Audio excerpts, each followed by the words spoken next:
All right.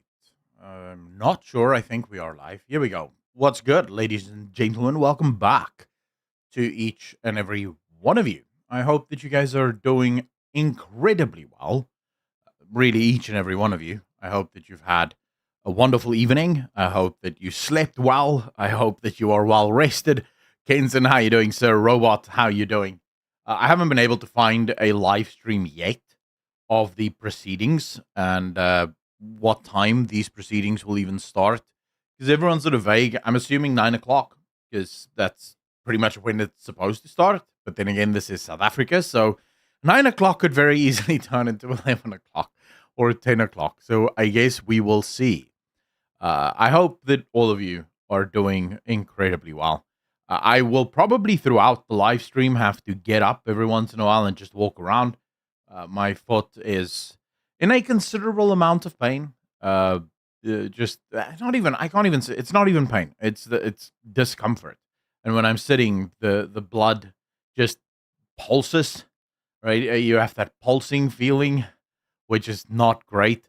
Kai, how you doing? Digital vibes. How you doing, sir? Welcome back. Welcome back to each and every one of you. I literally still have my coffee. I woke up, and I'm not even proud of this, but I did only wake up 20 past 8, which is weird because normally I'll wake up at like 5:30 in the morning so that I can go to the gym at 5:45, be there at 6 o'clock, finish at 7. But because I physically cannot go to the gym at the moment, I thought I'd sleep in, and apparently sleeping in just made sleep 2 more hours. So that's been fun. Uh, JM, how you doing, sir? Yeah. So today we find out whether or not Mr. Malema goes to jail. That's interesting. I don't. I genuinely. I don't think it matters. Even if I'm honest, Cornay, how you doing? I don't think it matters because I think fundamentally he will appeal, and if he doesn't get off on appeal, he'll get off afterwards in some medical parole nonsense. That's sort of just how it goes here in South Africa. Mora Mora, ek het jou gister in Ronaldo's stream gesien. Yes, Jaguar. I couldn't go live yesterday. I was still like I I don't know how to describe the feeling, but okay, here's the best way to describe it. You know, when at sometimes when you get up too fast, you get this sort of lightheadedness as if you're gonna pass out. So that was basically the feeling that I had yesterday the whole day. I still have it today, but not quite as bad because I lost quite a considerable amount of blood yesterday morning, and I think that that was felt because my thinking was maybe after I'm done with the doctor, I'll be back and maybe I can stream. But I was just completely out of it. Like even when I was making that video, I had to re-record multiple times because I'd start like repeating myself and rambling about nonsense. So it wasn't great. Misha, how you doing? Welcome, welcome, welcome. Very happy to see you here as well. Peterson, how you doing, sir? And yeah, it's my absolute pleasure. I mean, look, I live in South Africa. I may as well cover the newsworthy stuff, And the nice thing about living in South Africa is our politicians ensure that there is always something to talk about. I'm glad you're feeling a bit better now, at least. Jaguar, thank you very much. I appreciate that. Yeah, it's to be fair, what happened yesterday is my own fault. It's not something that it's because I've let it sort of fester for far too long, and I just sort of put it on the back burner because it wasn't a pressing issue. And then yesterday I paid the price for that. So, uh, is what it is.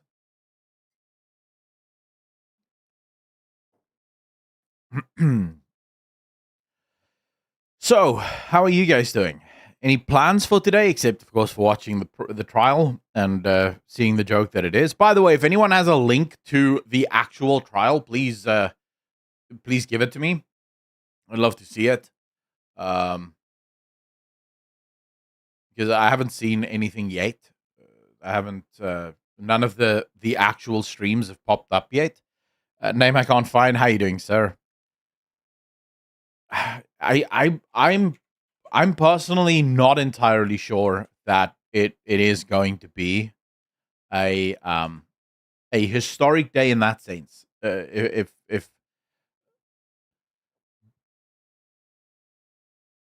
countries don't reach the state that South Africa is in by accident, right? It doesn't happen by accident.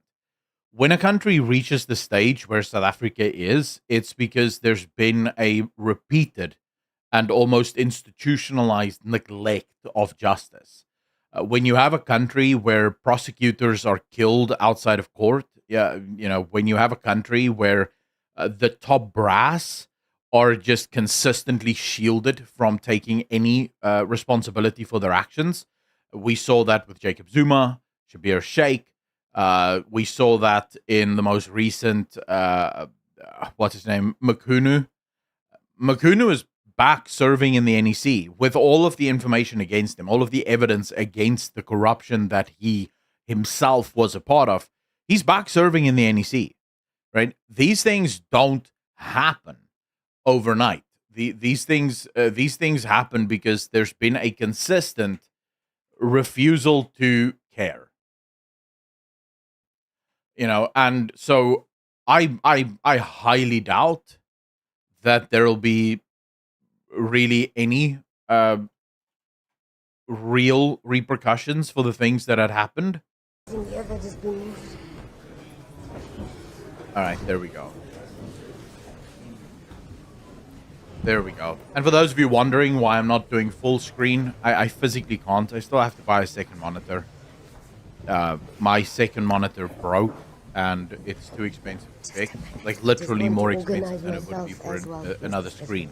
But I have other things that I need first, and that I have to pay for first. So a new screen can't really be top priority at the moment. That's really the biggest issue. Like, there's real life stuff that I have to take care of first.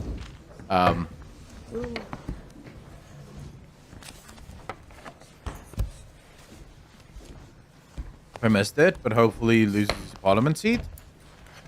I'm not actually sure, if I'm honest. I don't know what the legal... I'm not a lawyer, right? So what I know of the law is literally just curiosity. Case number Regional Court 44620B, State versus Julius Selo Malema. The date is the 16th of April 2026. The parties are as follows. Richard, how are you doing, sir? Presiding Officer Mrs. T. Olivier, Public Prosecutor Advocate J. Caesar, Defense Advocate L. Houdis SC, Advocate T. Mukaitobi SC. Is the sound good, guys? Iceman, how are you doing, sir? Our clerk is Mr. Kameni. Usually today I'm accompanied by my boss, the Director of Public Prosecutions, Mr. Barry Madola. All right, good I stuff. will have Thank at you. least one assistant today. Shadow Kelly, how are you doing? I have to object, I still have none. Usually the matter was set down today. He looks a little stressed. Sentencing. He looked stressed yesterday more, but he... Thank you. I don't know. He looked stressed. Let me get comfortable. Pa.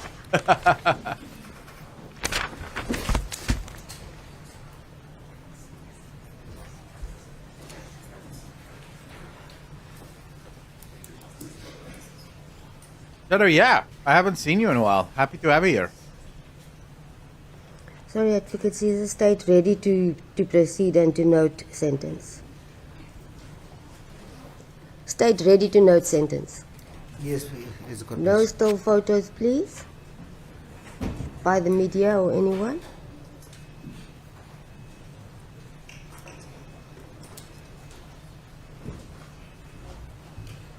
Advocate Otis, defense ready.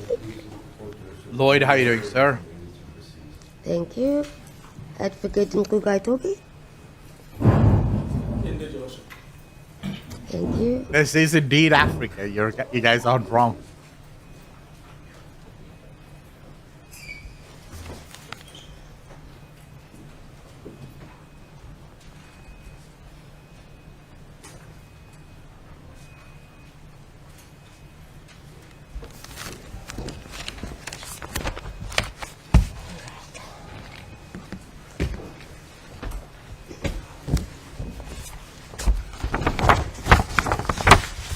He looks very stressed.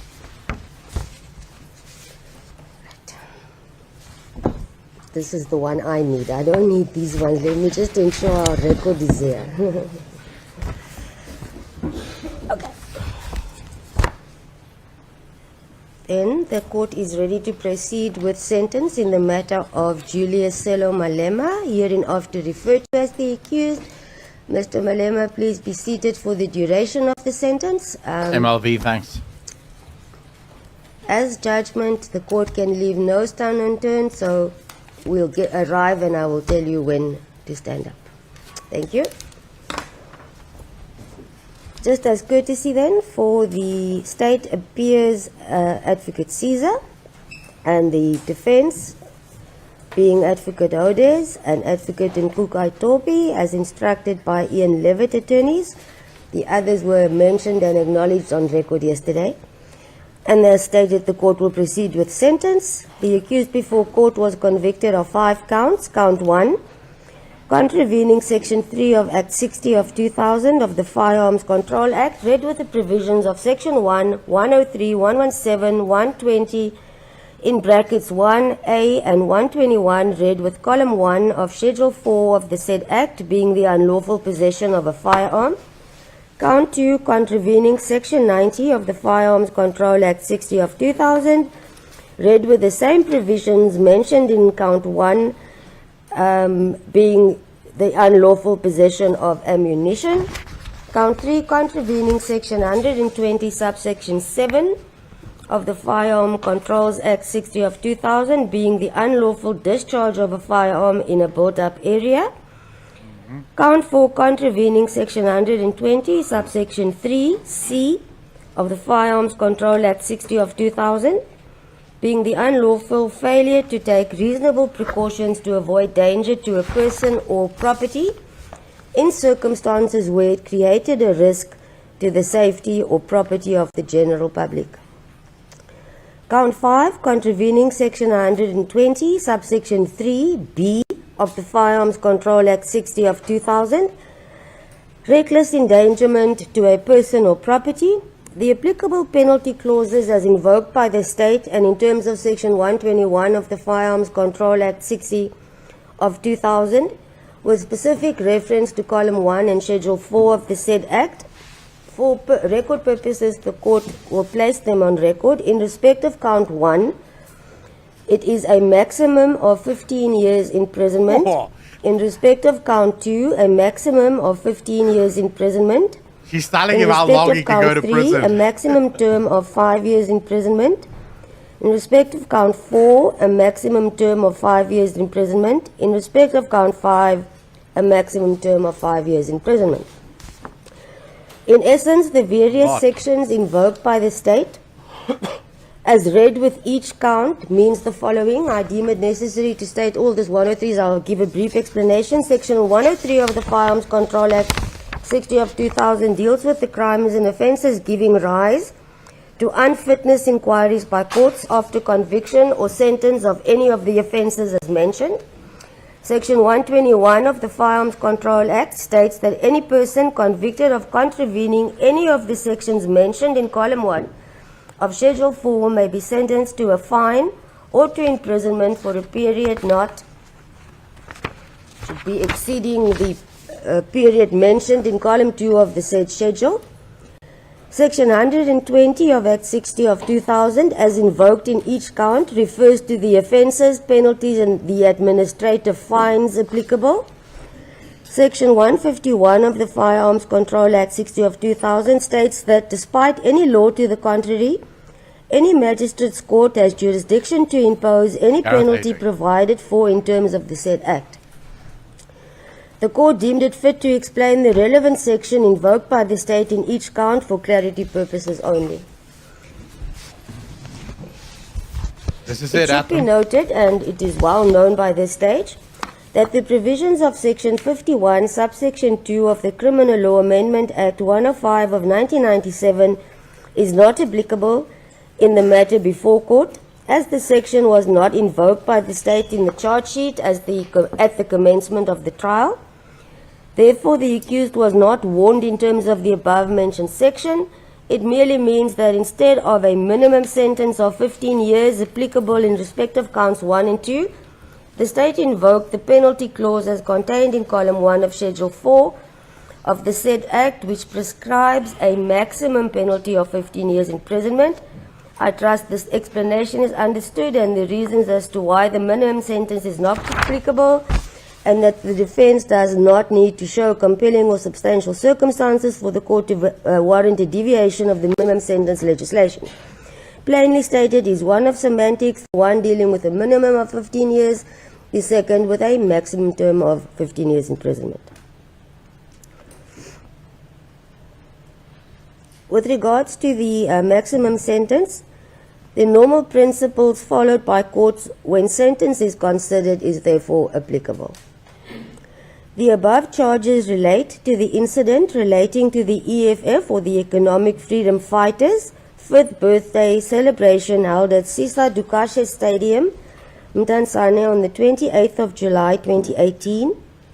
The incident led to the arrest of the accused and his subsequent appearance in court on 27 November 2019. Thereafter, as a result of the COVID pandemic which the country faced, the accused appeared for the first time in person before this court, and you'll need to bear with me here, on the 29th of March 2021, on which date a trial date was then secured.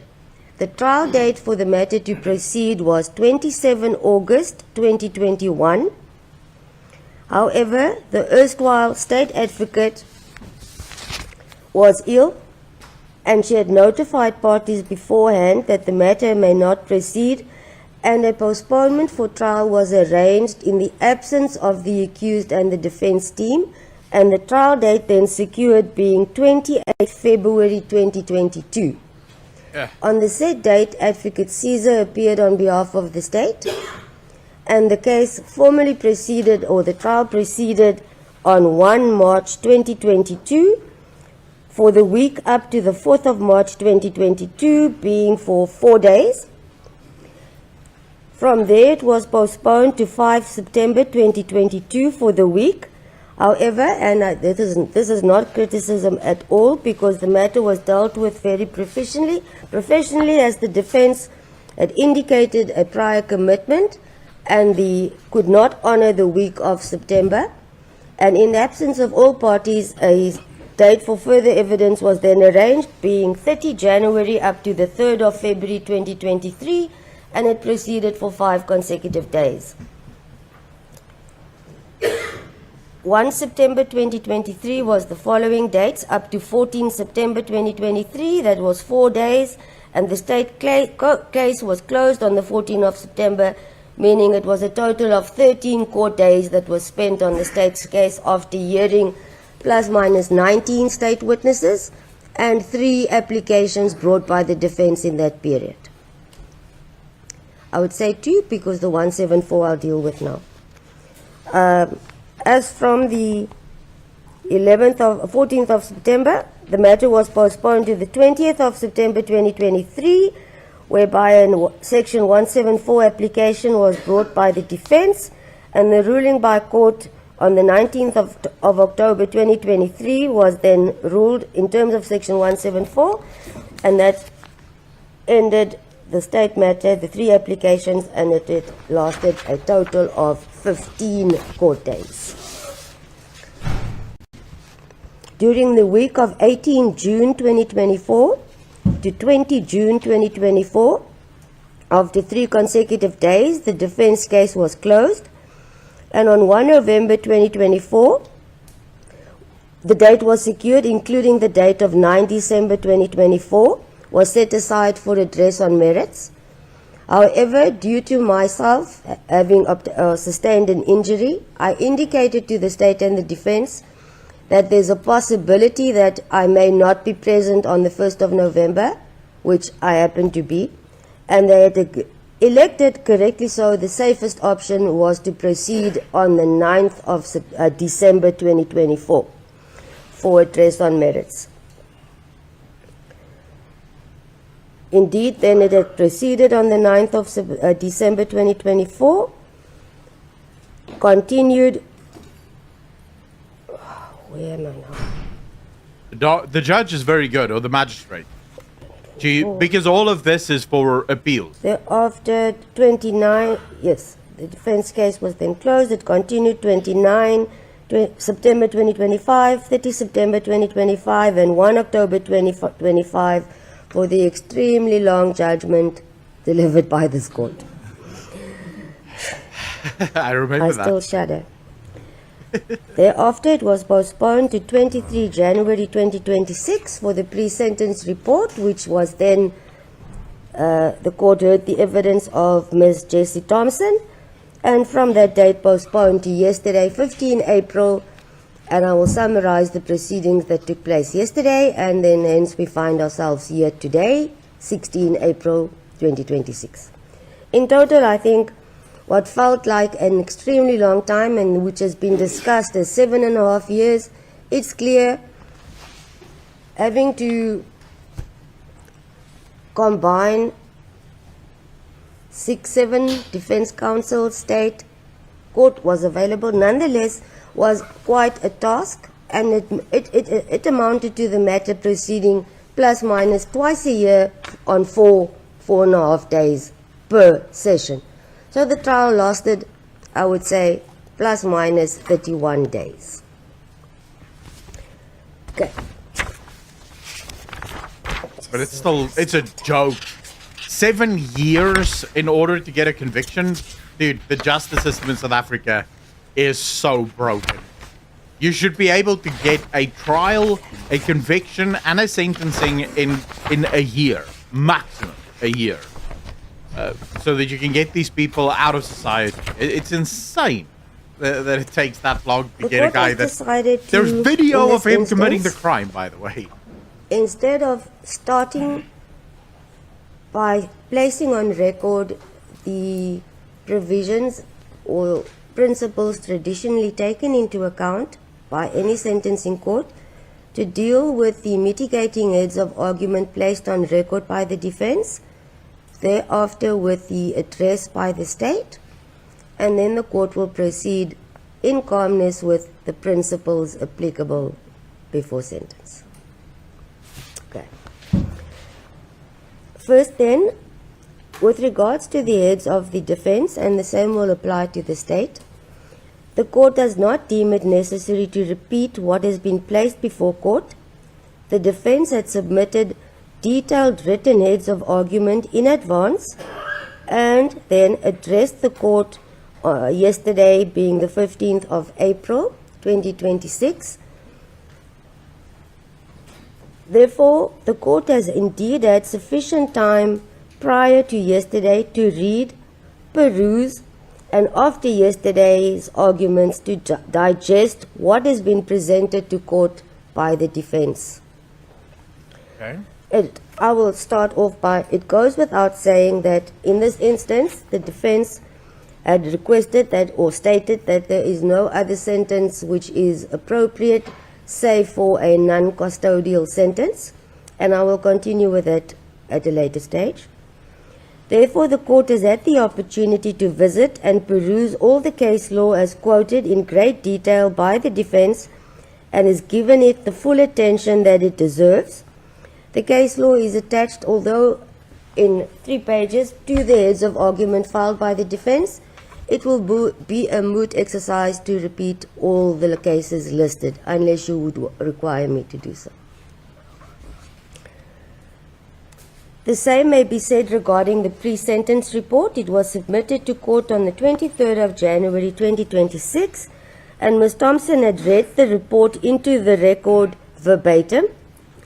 Therefore, there is no need to repeat the contents, as it is reflected and recorded and forms part of the written transcription and record of this court.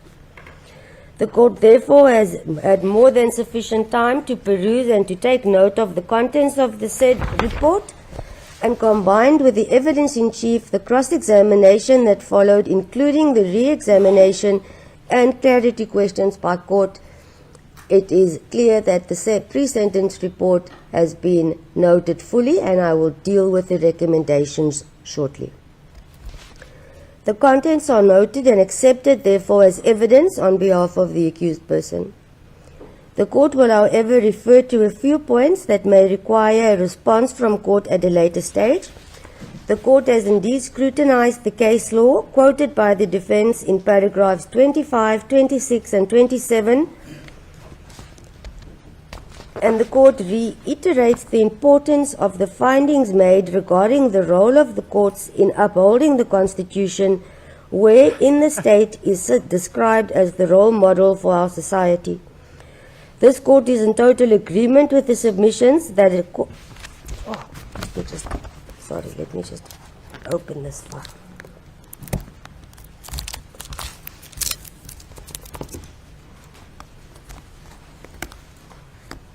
And we still do paperwork in this country and not just laptops and iPads is insane to me. Oh my goodness.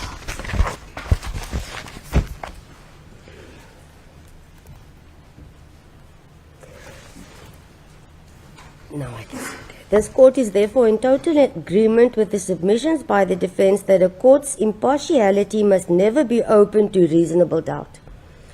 For its moral authority, without it, would cease to enjoy legitimate public confidence and ready compliance with its decisions by all, and that our courts are to defend and uphold the Constitution and the rights entrenched therein. More so when the deprivation of an individual's liberty or freedom may be affected. It is indeed a core right to be enjoyed by all. Paragraphs 28, 29, 30, 31, and 32 sets out all the examples of sentences imposed by our courts as stipulated in the heads of arguments. There is no need to repeat the paragraphs, it was read into the record. What is clear is that there are a variety of sentences imposed by our courts regarding the possession of firearms over the years, pertaining to semi-automatic rifles, pistols, revolvers, including offences that were committed using firearms. What is to be distinguished in these matters are notably, as raised by the defence and as per the pre-sentence report and viva voce evidence of Ms. Thompson, the circumstances under which the offences were committed, including the purpose, therefore, thereof, the duration, and as highlighted by the defense, the issue whether any harm or injuries emanated from the offences. Further, that the ammunition was fired had been described as celebratory shots, and that there is no case law pertaining to the facts relating to the matter before court, more so based on the term used being, and I quote, celebratory shots. A further submission by the defense on record mentions that should any court consider a custodial sentence as appropriate in the matter before the court, it will be seen as the accused is singled out for unduly harsh punishment. The defense concedes the offences are serious. Okay, so they accept. And that the case law differs as the defense had pointed out in the case law on record, and surely again emphasize that the duration, circumstances, including the lack of harm to person or property, should be considered, that indeed it is the accused's right not to show any remorse. It has no impact on sentence. Further, that the accused regrets the perception that his actions created. When dealing with the pre-sentence report, it may appear as if it is a repetition on the side of the court, but I need to mention, because the points raised by Ms. Thompson indeed overlaps with the heads of the defense drafted on behalf of the accused. In addition to the heads, I will add the following: that the accused person's personality type was assessed, and the reason for doing so was to offer context to his conduct and potential behavior expectations. Ms. Thompson had regard to the personal circumstances of the accused, his background, education, and career. Further, that the accused continues to assert his innocence. Nevertheless, however, he regrets the incident The report deals with the evaluation of actual and potential harm because of the offences, the seriousness of the offences, as well as, once again, the purpose of the offences. And in recommendations, Ms. Thompson proposed that a monetary fine as a sentence option should be applicable, and describes the fine as a sentence option which will reflect the gravity of the offence.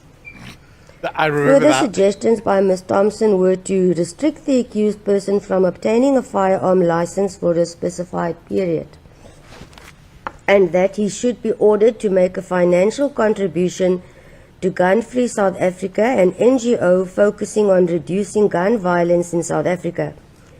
She also testified, and it is contained in the said report, that the firing of the celebratory shots had been deliberately planned as a distinctive element of the event, reflecting the established tradition of incorporating unique features into each celebration.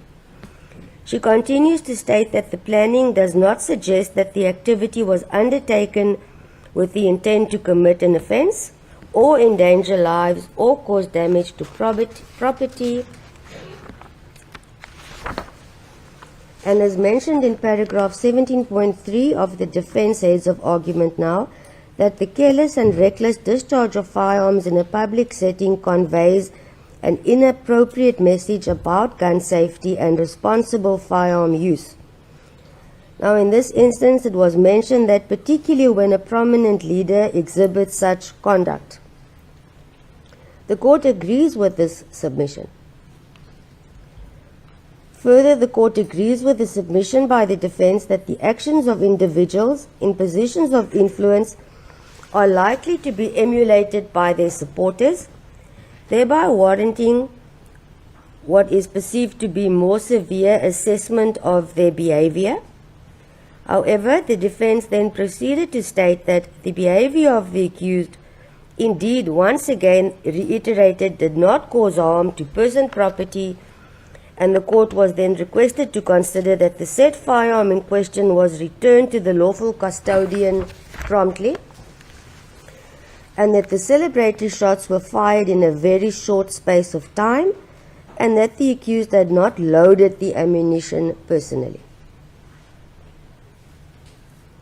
Further, that the accused had obtained the firearm from an individual, most likely affiliated with tactical security services. On this aspect, and on certain aspects raised by counsel yesterday, it's clear this aspect was dealt with in judgment. It refers to the merits, and when we deal with leave to appeal the application, it is when the court will hear the merits. The court's finding in judgment is clearly stipulated regarding how possession, there was no finding as to how possession was gained. That is as far as I'm going to say. The rest we'll do during leave to appeal.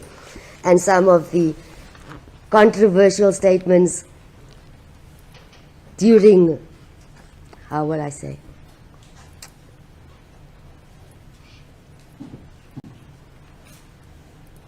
reply by replying counsel. Okay.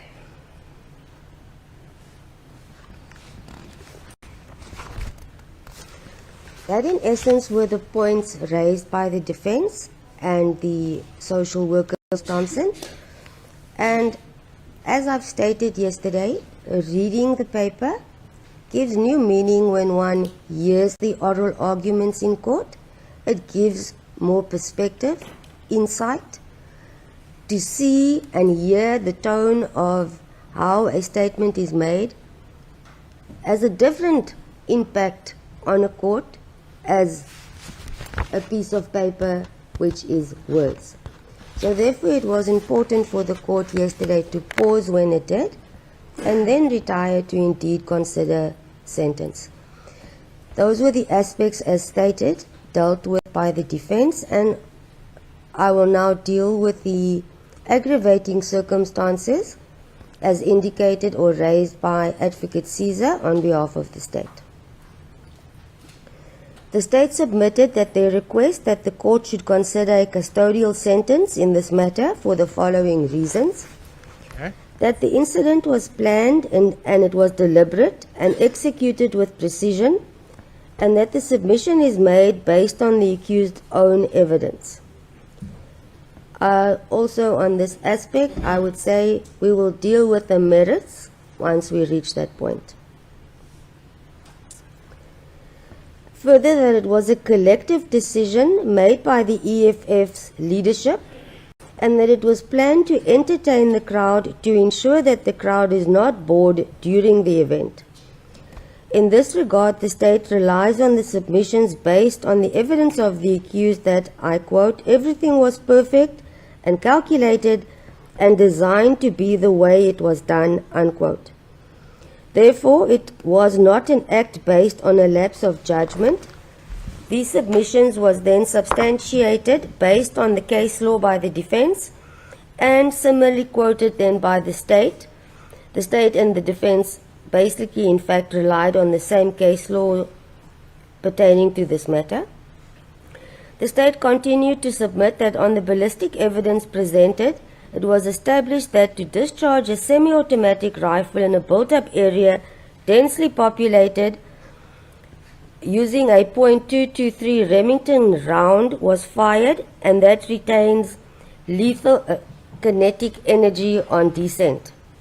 The potential for mass injury or harm was real, it was foreseeable, and scientifically established. Yep. Mtansane is a residential area.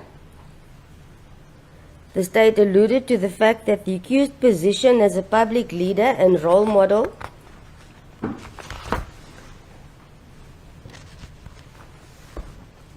is, I would say, a fact.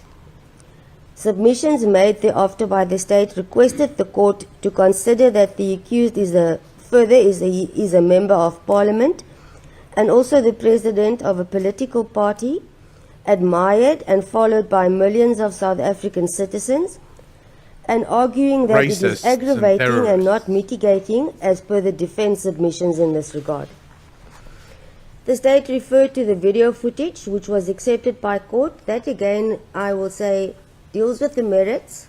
It was clear what footage was admitted by court and what was not admitted.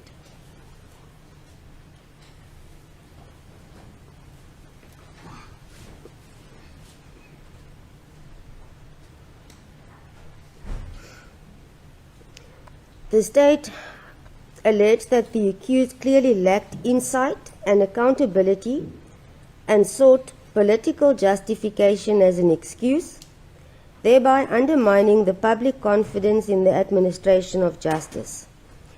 These submissions was followed by the concerns the state raised regarding the evidence and pre-sentence report drafted by Ms. Thompson and the findings by the witness and the submissions by the defense regarding the brevity of the possession and that it was not accidental,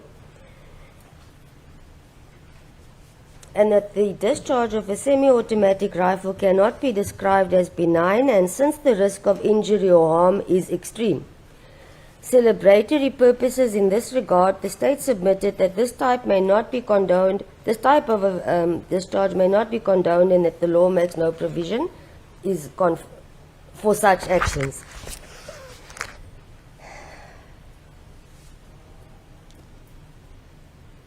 The state then embarked on the discussion and submissions regarding the case law, which was placed on record. I am not going to repeat, it has been noted. The only difference I may add by the side is that although the state and the defense relied on the same case law, it is clear that the state will use the portions which is beneficial to them, and the defense will obviously use the portions which is beneficial to the defense. And ultimately, at the end, the court is required to bring them together. The fact that the state further continued that the fact that there appears to be no harm or injury caused as a result of the commission of the offence is conceded by the state, however disagrees with the defence regarding the weight that it should be attached by court. The Parliament criminalized the creation of risk, not that there is a requirement of an actual harm or injury, but the actual act itself. Which I agree with. The state continued to highlight three, which they termed, I'll say, pointers, that being the imperative of equality before the law. I'm not going to elaborate on that point at this stage. The imperative of proportionality and the imperative of deterrence. Those were the three highlighted by the state.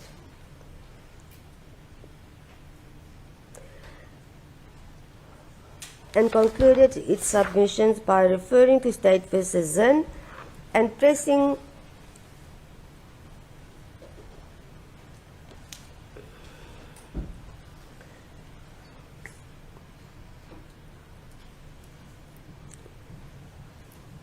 I'm trying to also expedite the sentence, just a minute.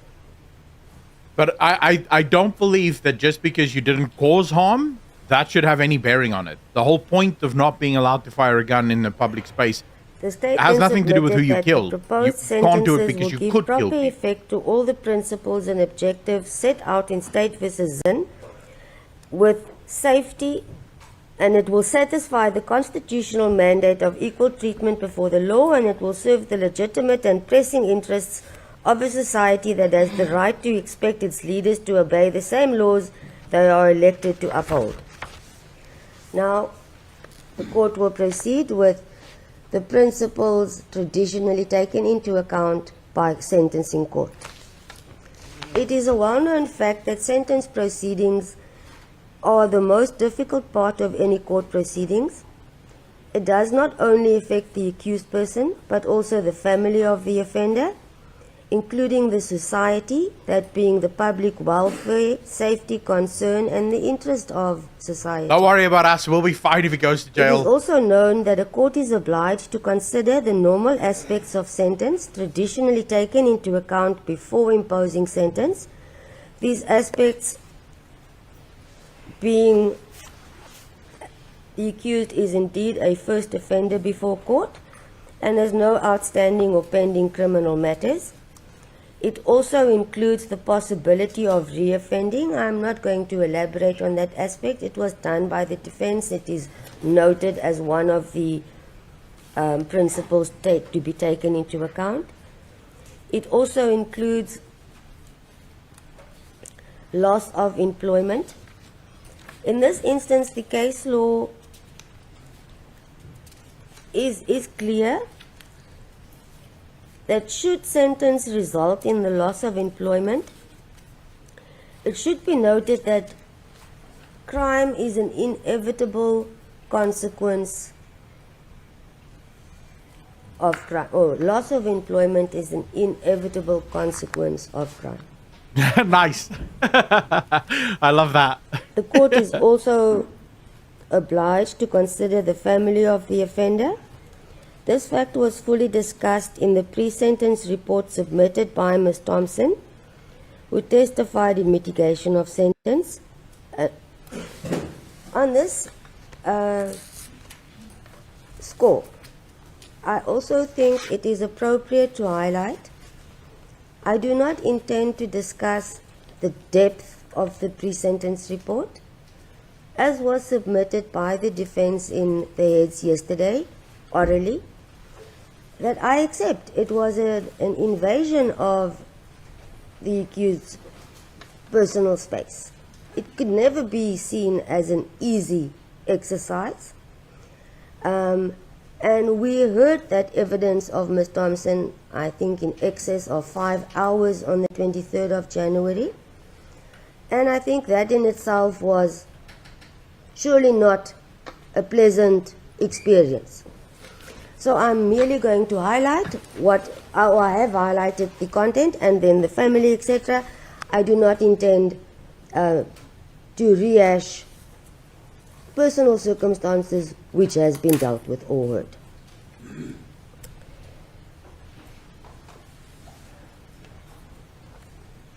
The other aspect that the court needs to consider is the state of health of the offender, and the court was informed that the accused does not suffer of any medical or physical ailments as per the report. Nice. Youthfulness, it He's is healthy. so that the accused is still relatively young. No medical parole. And most importantly, the position of trust. This is one pointer that the court will return to. It requires full reasoning by court, and I will do so during the process of sentencing. The further aspect is that the prevalence and seriousness of the offence. This is an aspect the court cannot shy away from today, but also requires full reasoning, and the court will do so during the proceeding of the sentence. Those two aspects. The above are but a few pointers traditionally taken into account by courts before sentence, and some require detailed explanation by courts. It is well known that the ends of justice are four in number, being deterring, preventative, reformative, and retributive in its nature. It, however, consists of five important functions. It should act as a general deterrent. It should also act as a specific deterrent. It should also, or it must enable the possibility of correction.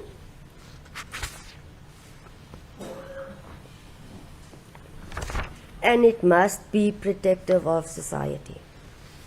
And it must further also serve society's desire that crime be adequately addressed by courts. Yeah, send him to jail forever. It is in the public interest that punishment be meted out fairly and without the measure of excessiveness that would mark it as being merciless and unacceptably unfair. The court is mindful that neither the call for true punishment and revenge, neither the cry for understanding must be given undue weight. The ends of justice, as mentioned already, must be given due regard when determining sentence. And it is required that a court should strive to accomplish and arrive at a judicious counterbalance between the elements mentioned and ensure that one element is not unduly accentuated at the expense or exclusion of any other element. It has been often stated in various case law that the sentence imposed should fit the offender as well as the crime.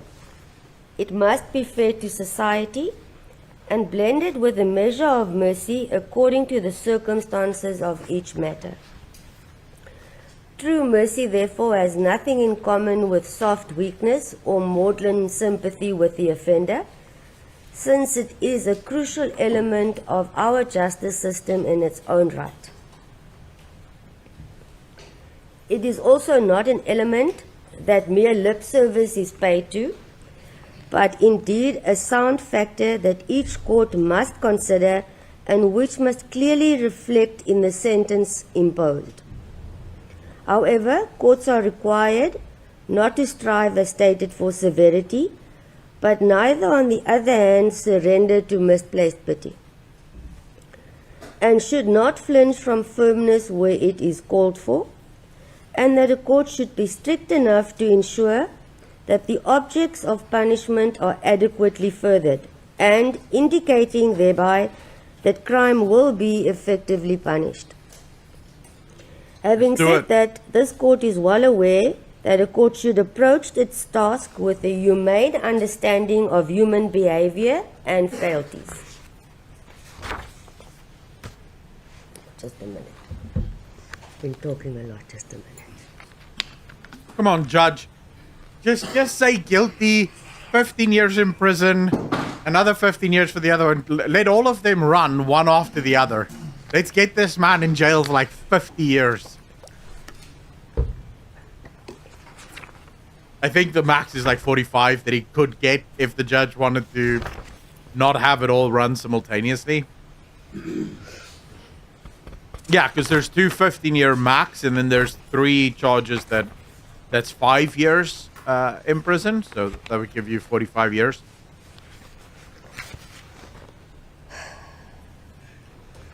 Yeah, drinks on me, boys. If he goes to I think jail at for this 50 stage, years. while we are still proceeding calmly, I'm going to deal with general concerns when reaching sentence regarding matters of this nature. Thereafter, the court will deal with the reply to the offence before court or the matter before court. It should be noted that crime is inconsistent with the rule of law and the fundamental value of our Constitution. It undermines the constitutional commitment to human dignity and further the achievement of equality, including the advancement of human rights and freedom. Crime is therefore the antithesis of an open, accountable, democratic government as required by our Constitution. Chaskelson P. in South African Association of Personal Injury Lawyers versus Heath and others, 2001, SA 1883, Constitutional Court, 2001, in brackets 1, states that, I quote, elected office bearers and officials in the public service have become one of the most serious threats to our country's well-being, and that is to state the obvious. Although the mentioned case deals with corruption and crimes of dishonesty, it is still relevant to the crime in general, and as far as it relates to public office bearers, as the impact and consequence pertaining to the matter before court today remains the same, if not worse. It is clear that if crimes are allowed to go unchecked and unpunished, it poses a serious threat to our democratic state. Crime in South Africa is ever escalating, and it appears to be an acceptable way of life in our country, this being a situation the courts cannot allow or tolerate. Yes. The incidents may well be characterized as a pandemic that needs to be recognized as such and requires concerted and drastic efforts to combat it. It is regrettable that too often in South African courts, the so-called, and I quote, non-violent crimes have been visited with lenient sentences due to the classification of no violence. Look at that guy And there. that perpetrators of these offences are seen as not to be truly criminals or even prison material due to their ostensibly respectable careers and lifestyles. The above-mentioned case stated on record speaks about dishonesty. However, this court will dare to say that it does not merely refer to related offences such as fraud, etc., but it includes the dishonest character of an individual, indicating that such conduct entails gross breaches of trust. At the beginning of the sentence, the court mentioned the element of trust and that a court should consider before imposing a sentence, and based on the facts of the matter before court, including the circumstances in which the offences were committed, it shouts of the breach of trust and is of great concern to this court today. The accused is in a position of trust and elected as such by the members of society. The conduct of the accused and the effect of his actions and the impact of the conviction on the accused combined all reflects, contrary to what is expected from our Constitution, the complete absence of accountability and breach of trust by the accused person Strong before words. court. Strong words. The judge is heating up. Well, the magistrate, but judge is just so much easier. Screw magistrate.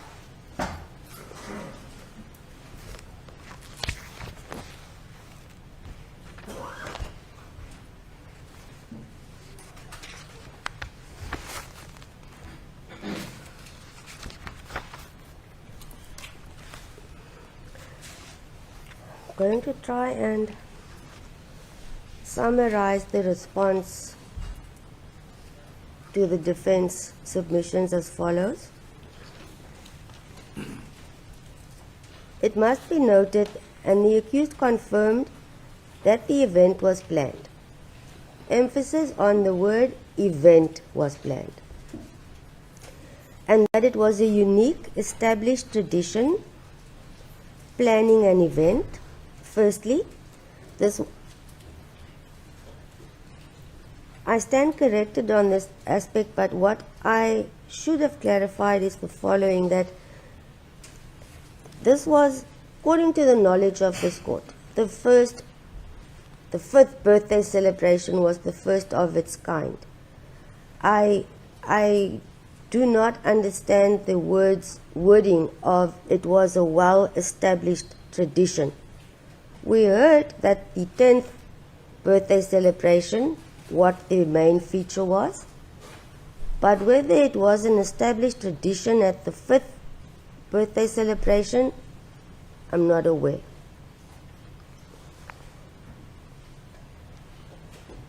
As a result, it is a great concern to this court that an event was planned and that what appears to be the unique feature of the event ended up in the commission of an offense or offenses.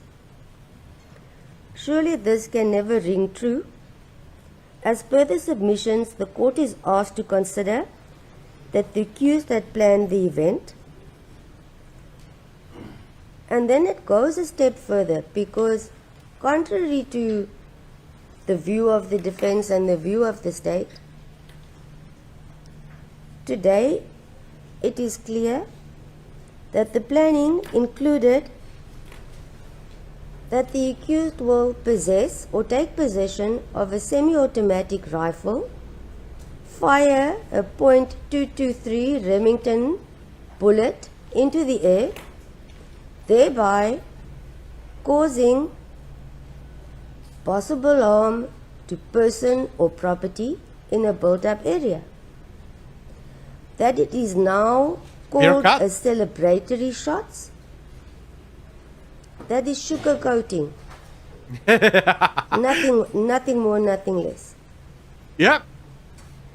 Good on you, Judge. Magistrate. I hate the word magistrate, but never mind. The facts found by court during its judgment, and this is not merits, these are facts.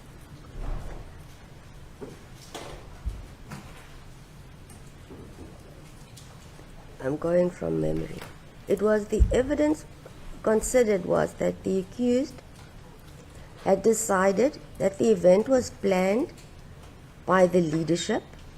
All decisions were made by the leadership. So there can be no doubt that you are saying the unique feature of the event was committing 5 offenses. That is the bottom line. Yeah, you committed crimes. That was literally, you planned a bunch of crimes. Clearly, like planning a terrorist of this nature is in contrast with the law. How can a court of law consider that the actions of the accused did not intend or did not entail the intention to commit an offense? Yeah, you planned it. It is not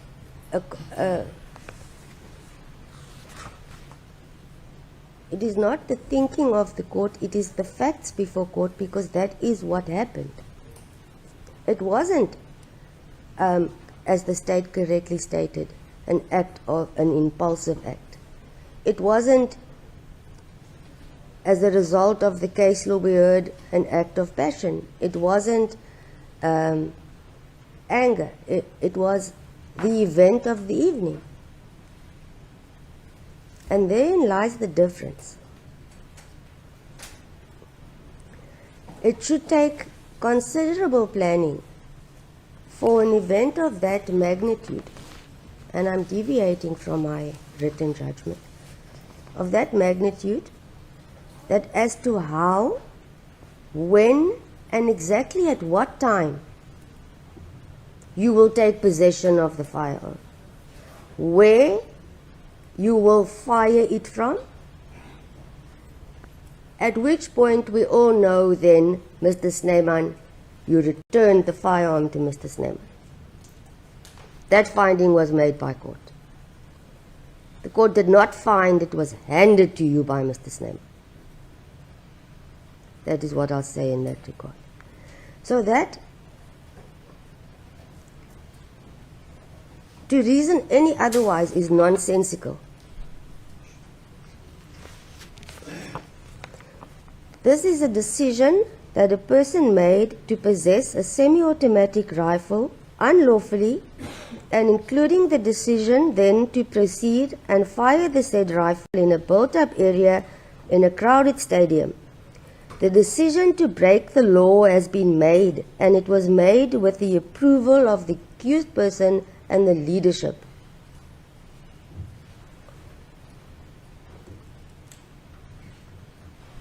Since it's confirmed that this was the future planned for the event, it clearly indicates that the accused had known it was unlawful. He knew that it may cause harm to persons or property. He knew all the above, and it yet proceeded to possess the rifle and to fire the shot in celebration of the 5th birthday celebrations of the economic freedom fighter. Sounds like this judge is getting ready to Always slap him knowing when hard. this was being planned, arranging this special feature that it is in contravention of the law.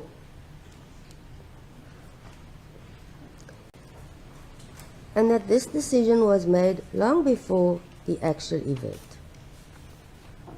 Such acts can never be condoned by this court in any instance. The court cannot dismiss these actions planned by the accused as mere celebratory shots, and further justify the commission of crime under the pretense that it was celebratory shots. Yeah, we were just celebrating and murdered a guy. It was a celebratory murder. Much has been said yesterday regarding other offenders who've committed acts of this nature, worse, who has not been brought before a court of law. This court is not in a position to answer for those matters. Safe to say, I trust that surely the long arm of the law would reach and bring those offenders or suspected offenders before court. This court can only reply and answer for the matter before it, not for what has been said was done by Mr. A to Z or Miss A to Z. I'm unable to do so. My focus is on this matter solely.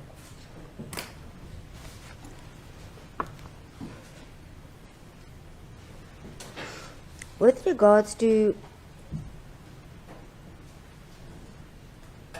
yes, as I say, as far as it pertains to individuals who had committed the same offences and had not yet been brought before a court of law, should this type of reasoning be condoned, it is clearly not conducive to the interest of society, and the courts are required to act accordingly. And that is as much as I can say regarding the offenders who are still to be brought before courts.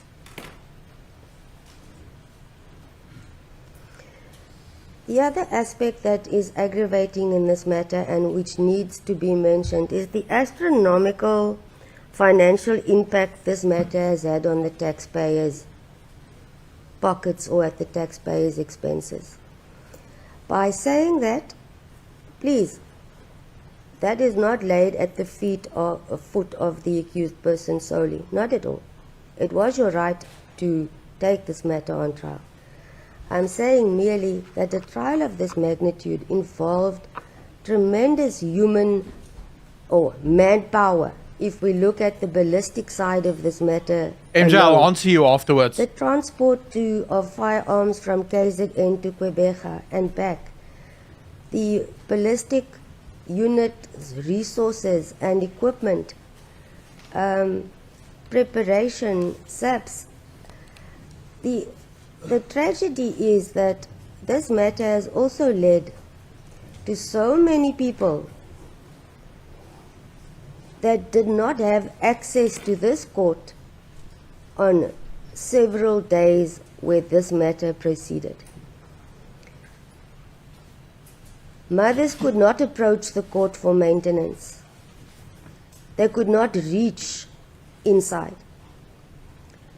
Grandmothers could not come to the offices to apply for foster care or guardian appointment adoptions, domestic violence. Those people did not have access.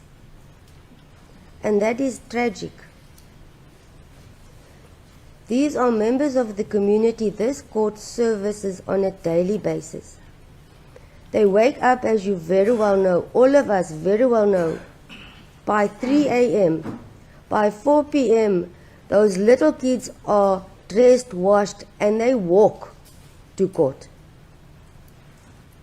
And yet they cannot reach the entrance of this court for the help that they need. What has transpired is indeed sad. It's a sad day for justice if this is what bringing a matter of this nature to court results in the impact on the interest of society. And as I've stated, the courts must protect the interest of society. Not only did it affect those people I've mentioned, courts adjourned early. Our court rolls are overcrowded beyond comprehension. Inmates had to be returned to correctional services. Thank leading you to all of you. Extension of the overcrowding of prisons or correctional facilities. Witnesses who traveled from far, who lost a family member, let us say in a murder incident, they did not get closure on a specific day which was allocated to them for their matter to be heard. They have to come back. So yes, this matter indeed is sad because it has an immense tragic effect on the administration of justice and the very interest of society that is to be served by justice and its staff and courts.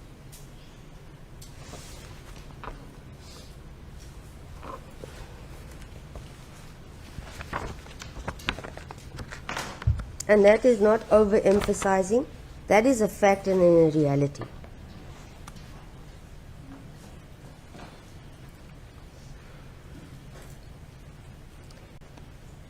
The only aspect I'll mention with regards to the time frame of the actual possession of the rifle, yes, indeed, I agree it was very short.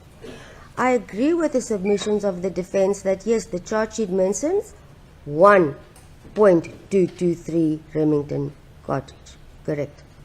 I agree that the charge sheet mentions 1 SPA 249. Therefore, the court is limited to what you have been charged for, and that is what I'm dealing with. Nothing more.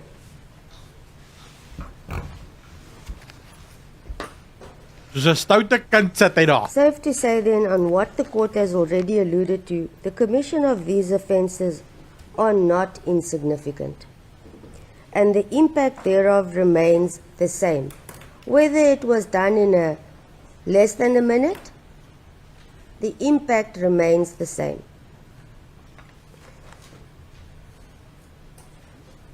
Now, this is a difficult matter to raise because it was alluded by the defense that should a custodial sentence be imposed by court, it will show that the accused is singled out to endure a harsh sentence.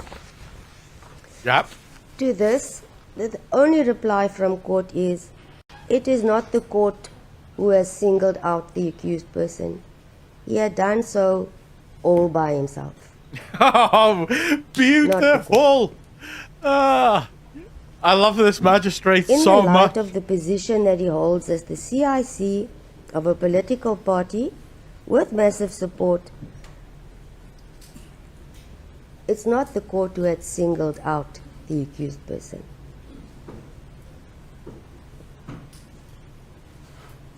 The fact remains there is a significant amount of accountability on the accused,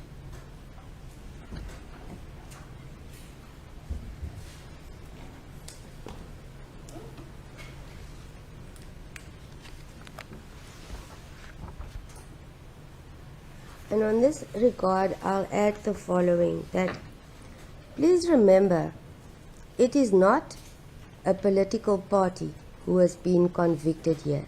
It is not the economic freedom fighters that have been convicted.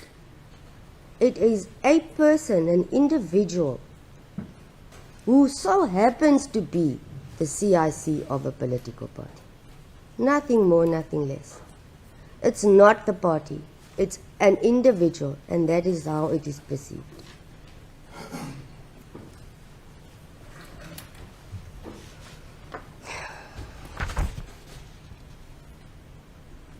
He looks so worried, boys. I'll deal with all donations after, as soon as the judge And stops while I'm on the topic, speaking. which is uncomfortable for everyone, But let thank us you continue so with much. this I appreciate all of you. political trend that is followed. This court heard, as I've stated, plus minus 19 witnesses. Not a single witness testified before this court testified regarding any political facts, or that is not facts before court. The evidence or political agenda was raised by the accused, which is your right, but those are not facts as part of the state's case. And that's where it ends. A court of law and politics do not blend. The two do not collide. Judiciary stays in its lane. Politicians stays in their lane. The easiest way to explain this is, I think the minds of a jurist and the minds of a politician do not function on the same frequency at all. Hence, a court is expected to remain independent, dispense with justice without fear, favor, or prejudice, and that is the duty of this court. The rest is of no interest, only the law.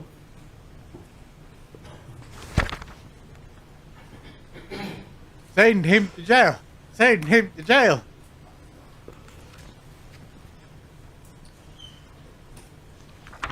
Just a minute. Yeah, when it comes to appeal, MJ, you asked, you'd start serving your sentence, right? So the appeal would happen afterwards, and then if you were found guilty or innocent on this appeal, topic, you'd I'll be let end go, off by and then saying, given some. It depends on, because you could get a at all delayed times, sentence until the appeal is the finished. But judiciary, including the depends. justice system, will never be intimidated by any politically charged utterances or parties. There is no room in a court of law dealing with a criminal offense for the court to enter into politics at all. yeah, if leave to appeal is granted, then he doesn't go to jail until the appeal is finished, but it doesn't have to be granted. So you could me say, confirm no, my rhythm as well. you're going to start serving your sentence and your appeal is going to go,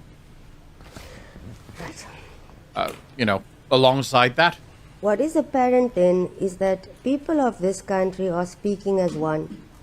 Crime is reaching astronomical proportions, and the courts are required to do all in its power to combat the situation and to ensure that all would-be offenders or offenders who are still to be brought before justice faces the full arm of justice.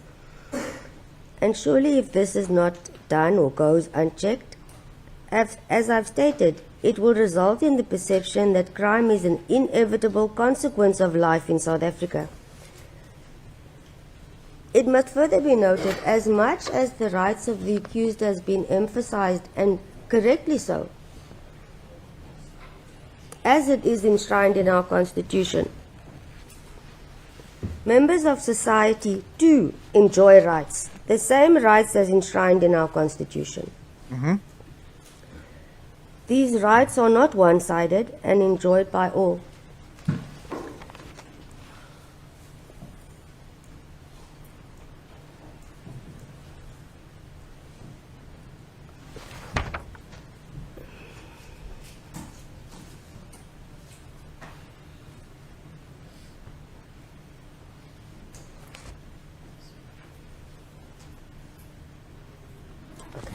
I'm about to end off. I just want to briefly refer to our engagement yesterday in the oral submissions by the state and the defense regarding the two case laws submitted, one by the defense and the other by Advocate Caesar. Just want to get to the relevant part. Oh, come on. Yes. Just do it already. I know this is important because this is all, everything you're seeing here, guys, is for appeal. Because when you go to appeal, you're going to try and show that the judge didn't follow procedure, that there were things that the magistrate didn't take into account. So the magistrate has to show that everything was taken into account and everything was accounted for and all procedure was followed perfectly. Because you could get someone off literally by just showing that procedure wasn't followed. Something went wrong. Even though the guy's guilty to rights, he's innocent because the court broke procedure. By the state being Romeo Janssen, and the state, case number CANR 220/18, delivered by D. Van Sale, then DJP, and by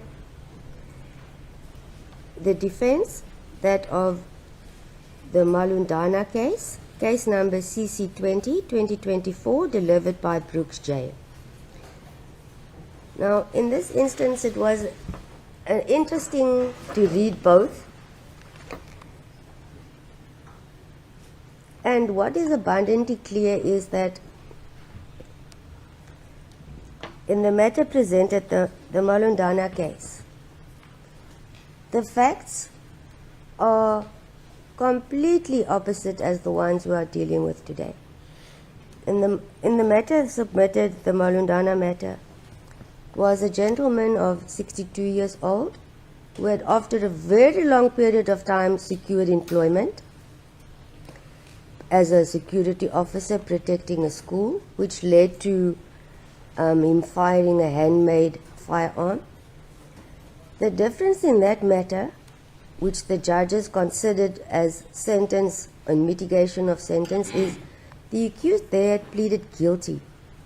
He had also spent a period of time incarcerated, 4 months in custody before. Further, he was also a first offender. He had assisted the victims at the scene, and he himself had called the police to come and assist. He had also contributed to the costs of the family who suffered in the incident. That is the set of facts unique to that matter. Now, what is interesting in the Janssen matter, counsel argued yesterday that the matter cannot be of assistance to the court. I disagree on that aspect. Indeed it was, because I think it was said that he had previous convictions, Janssen, but when you read the actual judgment, the judge states clearly that the accused was treated as a first offender despite having previous convictions.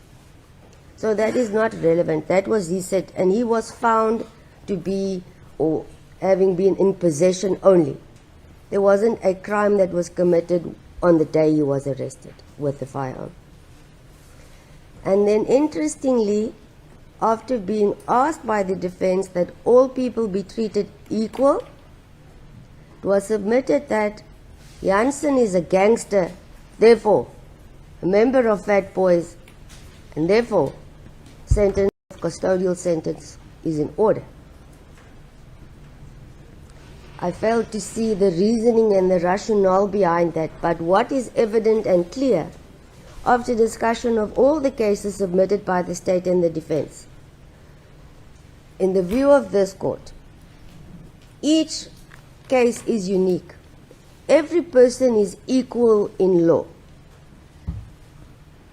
What does equal mean in my view? That the court should ensure that accused rights to a fair trial is protected and that it applies equally to every individual who appears before a court of law. Sentences, we have this contradiction and variety because, as I've stated, each set of circumstances and facts are unique. If we take, without disrespecting a gangster, we cannot say for gangsters, right, there's a sentence of 5 years. For politicians, it should be 6 years. For the homeless person, it's 10 years. No. It's done in its totality. And unfortunately, the accountability on a public office bearer is a lot more. It weighs heavy than that of the regular South African person. So by saying that, that doesn't mean you are not treated equally or the accused is not treated equally. That is not what equality, in my view, portrays. Thank you so much for the donations. I'll deal with all super chats and donations as soon as this judge gets to the end of her speeches. But Matthew, how are you doing, sir?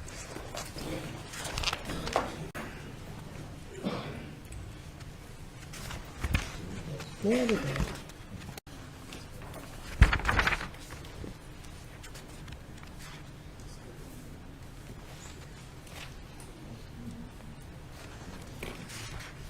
We'll know it's happening as soon as she goes, will the defendant please rise? That's when we go, Until then, the judge is just talking.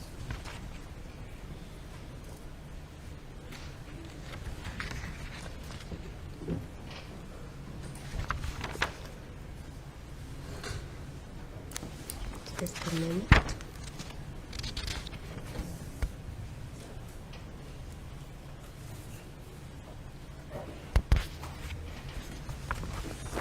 Malema looks not well.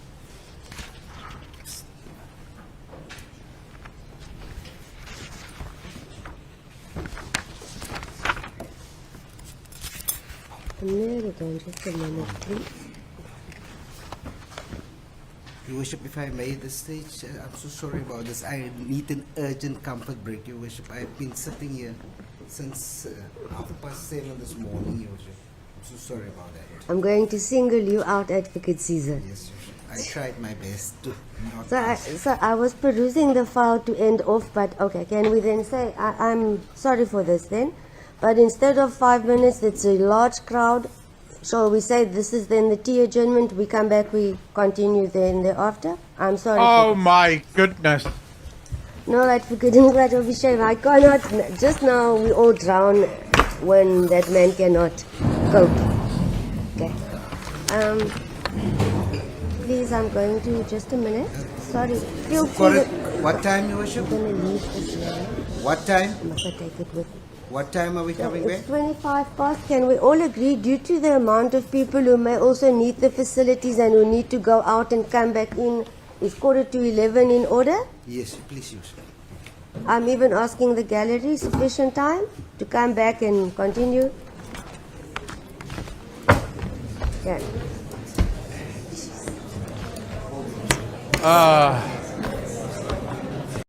All right, boys. Let's talk. We will be back as soon as the court case continues. For now, let's just quickly get to some of the super chats, which I truly appreciate from each and every one of you. You guys are absolutely phenomenal. So first, Benny with the 100, really appreciate you, sir. Look at his face, no guilt, no remorse. Bye bye, Malema. Enjoy in the prison. I'm right there with you. Horsefly with the 20 New Zealand dollars. Really appreciate you, sir. Thank you. You're so kind. Then, of course, to Unseen with the 99 Rand donation. Really appreciate you, sir. And yeah, I agree with you, Juju. It is time for Juju to pay the piper. Theo van der Walt with the 14 Rand donation. Genuinely appreciate that, sir. Thank you, thank you, thank you. And then Matthew with the 100 Rand donation. Really appreciate you, sir. Thank you. Matthew and I are going to have a podcast in the very near future, just by the way. Interested to see what happens. Do you still reckon your prediction will hold up? I'm sure you've been following the case like a hawk. It depends, right? The thing is, so I need to correct you, Matthew. I know you're a guy that also likes statistics, and so it's not predictions, it's scenarios that I lay out. I try to stay away from predictions because predicting politics is impossible. So in terms of scenarios, it also depends on what you mean, right? I do believe, listening to the judge just now, the magistrate sounds like she's getting ready to hand down a very harsh sentence, right? Or at least the harshest that she can potentially hand down. Now, I've seen court cases that went similarly. I mean, the sentence was in fact not even quite as harsh. The judge was just sort of overcorrecting to ensure that whatever sentence is applied isn't sort of attacked afterwards. So that could be part of it. But I do think that Julius Malema is going to get sentenced to prison. Whether or not he will actually go to prison, that's a whole different discussion, right? Now, as for what happens should Julius Malema be sent to prison, I still hold that there will be factions within the EFF that might become increasingly violent. The problem, or I think the biggest thing that should sort of scare people about the EFF is that the EFF is very much a cult of personality organization. Without Julius Malema, there's not much within the EFF. And the problem oftentimes with cult of personality organizations is that it attracts other cult-like personalities. So other people that also want to be in charge. And so what ends up happening is the leader gets taken out, gets removed, goes to prison. And suddenly what you have is this incredible amount of infighting that starts to happen because all of these leaders, it happened when Muhammad died.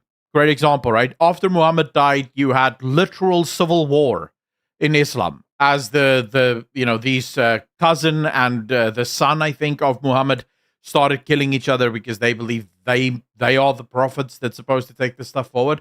It happens in a lot of cults. The cult leader dies, and suddenly you see a splintering. Cartels work very much the same way. If you take out the head of the cartel, you end up creating 100 more cartels. So this is a potential thing that can happen.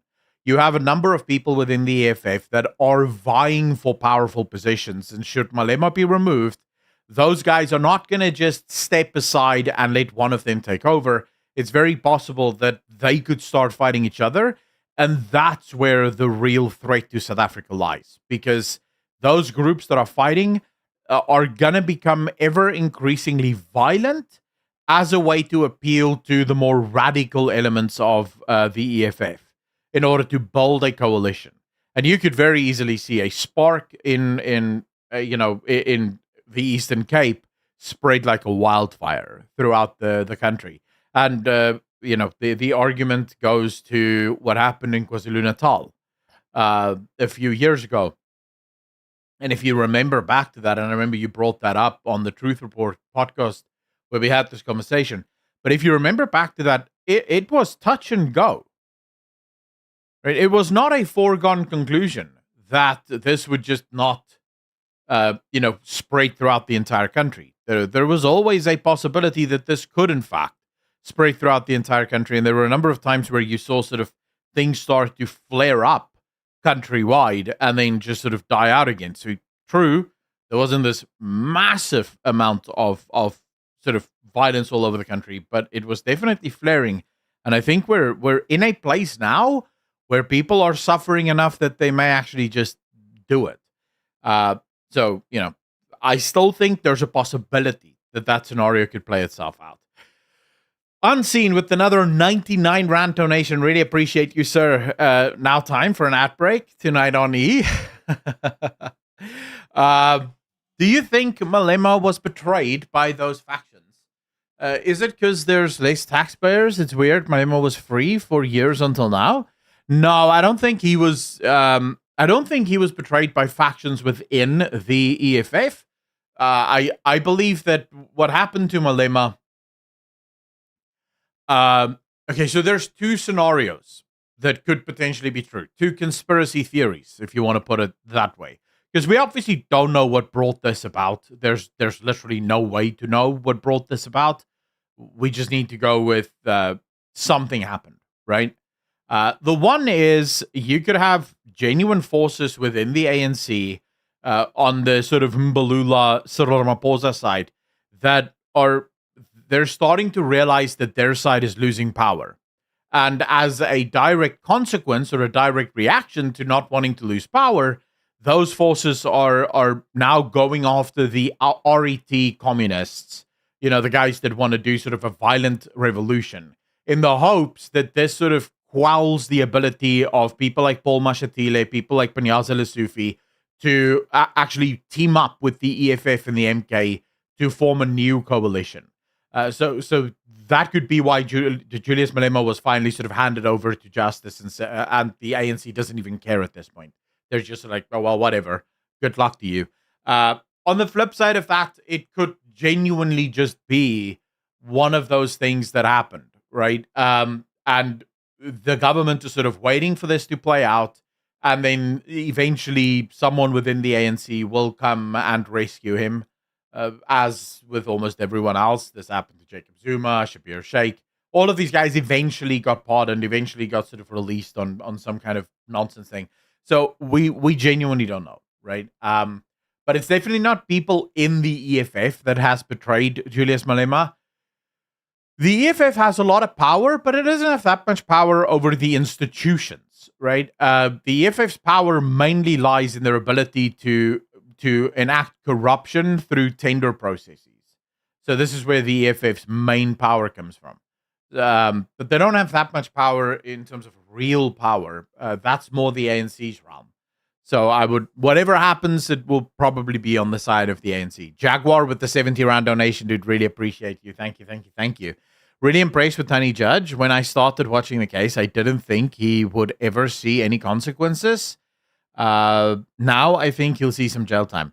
Jaguar, again, all of this, and I agree with you. I'm very impressed by this judge myself.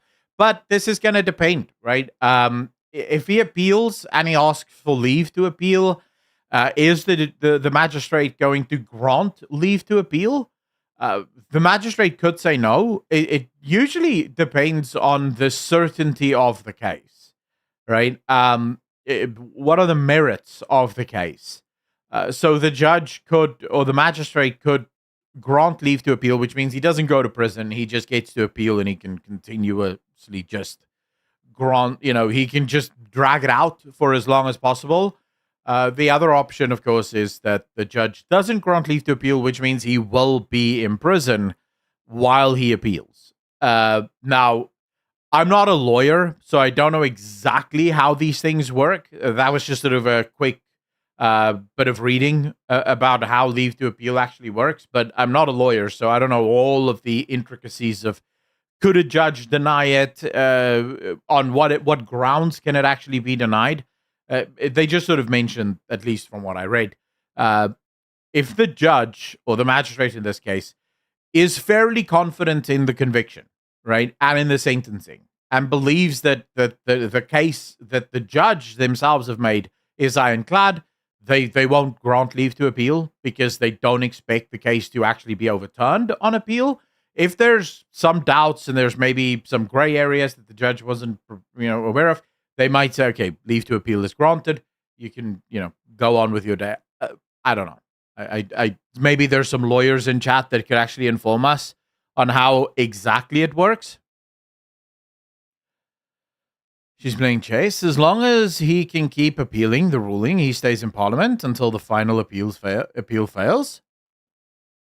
What did this guy do again? From what the judge said, it sounded like he was a rent-a-cop, gone rogue at a school. So, Gigi Evan, no. This is the politician the president or the CIC, the convict in charge of the EFF, right? Now he took a gun in 2018 during a celebration, the 5th-year anniversary of the EFF, and he shot a gun with live rounds into the air in the middle of a town in a built-up area, right? He shot a number of shots, or fired a number of shots into the air, and he is on trial for reckless endangerment, for reckless use of a firearm, for illegal possession of ammunition, because he himself did not actually have the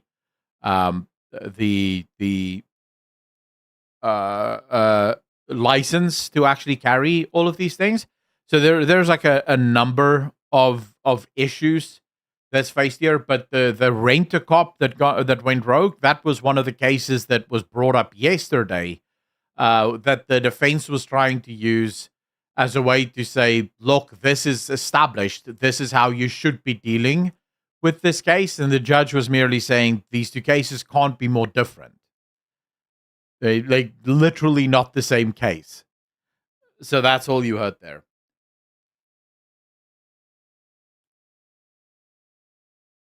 Yeah, okay, so they're back at 10:45. I'm probably gonna go get up and just walk around for a bit, maybe grab some water. Ladies and gentlemen, get up, stretch your legs, and we'll be right back. I'm gonna take my headphones with me so that I can hear when it restarts, but I'll see all of you in 15 minutes, not even 10 minutes. See you guys right back here.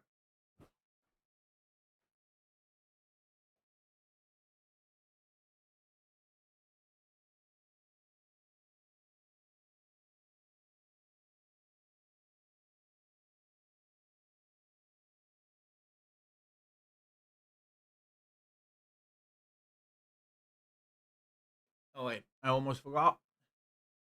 Let me just unmute that in case it starts.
All right, we're back. They're not back, but we are.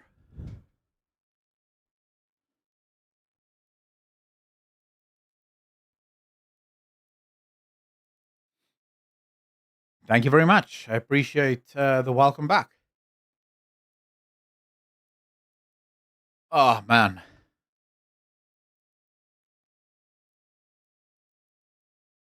I think Tony Oliveira is just getting all her ducks in a row. This is a massively publicized ruling. I'm pretty sure it's nerve-wracking for her. Well, she needs to, right? Not just for the people of the country, even though it doesn't matter. If you go on X, which is what I literally just did, I was on X the entire time. I was downstairs. And you look at how EFF supporters think about this. It doesn't matter what the judge says, right? Because that's the problem with the communist ideology. Facts are not important. The truth isn't important. What's important is the struggle. The ANC calls it the struggle. The communists of Soviet Russia called it the revolution. The ANC will use revolution and struggle interchangeably, dependent on what scenario it fits best. But it ultimately boils down to the same thing.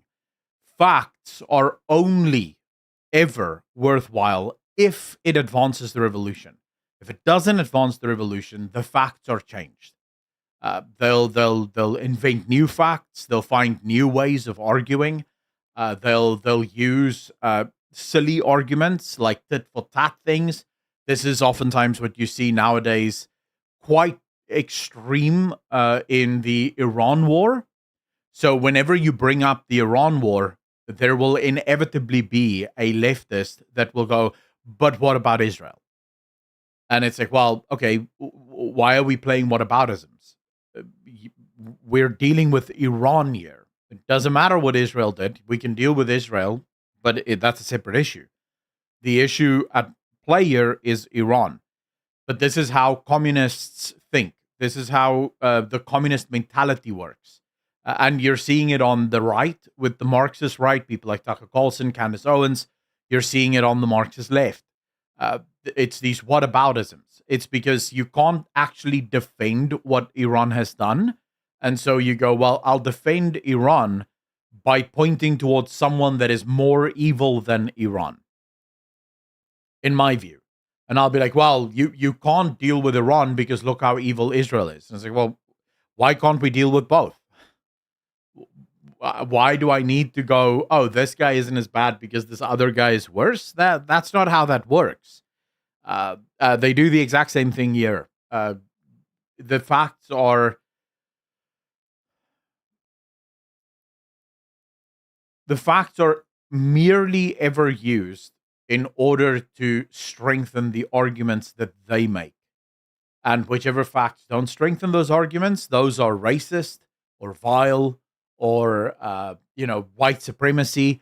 You already heard it. Julius Malema has already sowed the seeds of this, making sure that people understand this isn't about law or this isn't about justice. This is about white supremacists coming after him, which is quite interesting considering we live in a country that is run by a black government, that has been run by a black government for 32 years, where every single institution has been captured by this black government of terrorists and thieves. And yet somehow Julius Malema is the one guy that was unlucky enough to get the white supremacists that still somehow rule the country. That one slither of the justice system that is still run by the white supremacists, that's the one that Julius Malema got. But that's just how it works for them. Can I sponsor Vaseline for Juju? Yeah, guys, some Vaseline, maybe some painkillers. The man's gonna need your help now more than ever. Ireland became a communist country. They rejected the Jesus and Christ teachings. That broke my heart, hoping Irish people will find God one day. I think some stuff is going to happen in Ireland. Ireland apparently is the country in Europe that is closest to the verge of a revolution. Malema has been the fly in the ointment and incites violence with his racist chant. He's a criminal. Marion, I agree with you. And I think you'd be hard pressed to find any decent person anywhere in the world. And President Trump said it the other day. Just a minute. There is no decent country on earth that would allow a song like Kill the Boer, Kill the Farmer to be sung. No decent person on earth could argue that that song isn't just incredibly vile and racist. It doesn't matter if it's a historical song or whatever the case might be. That is of no concern. Must it start loading now?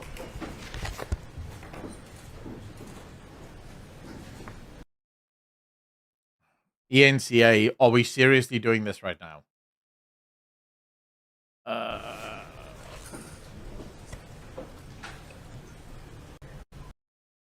Okay, so now the internet's loading. What the hell is going on? But also keep in mind the magnitude of the offense that the accused has been convicted of.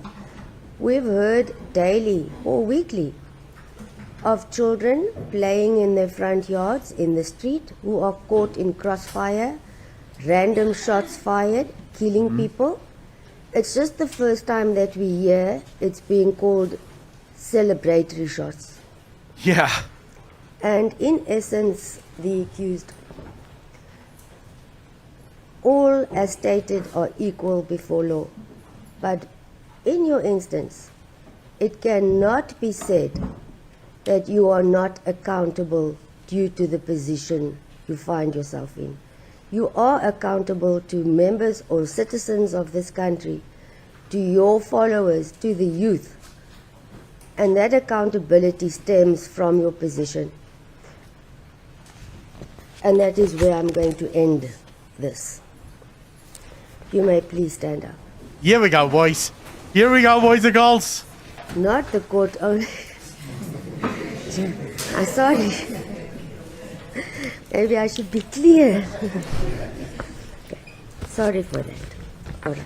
After careful consideration, and I can show you I have done so, free of any interference, this judgment or sentence is the sentence of this court and this court alone.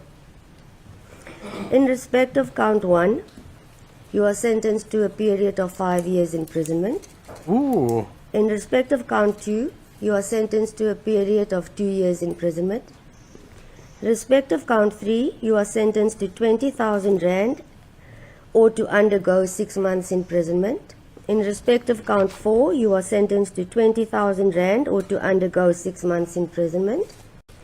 In respect of count 5, you are sentenced to pay a fine of 20,000 rand or to undergo 6 months imprisonment. In terms of section 280, subsection 2 of Act 51 of 1977, the court orders that the sentence imposed in respect of counts 2, 3, 4, and 5 run concurrent with the sentence imposed in respect of count 1. Is the court reinstated? You may be seated. Thank you. Wait. So he's getting 5 years effectively in prison.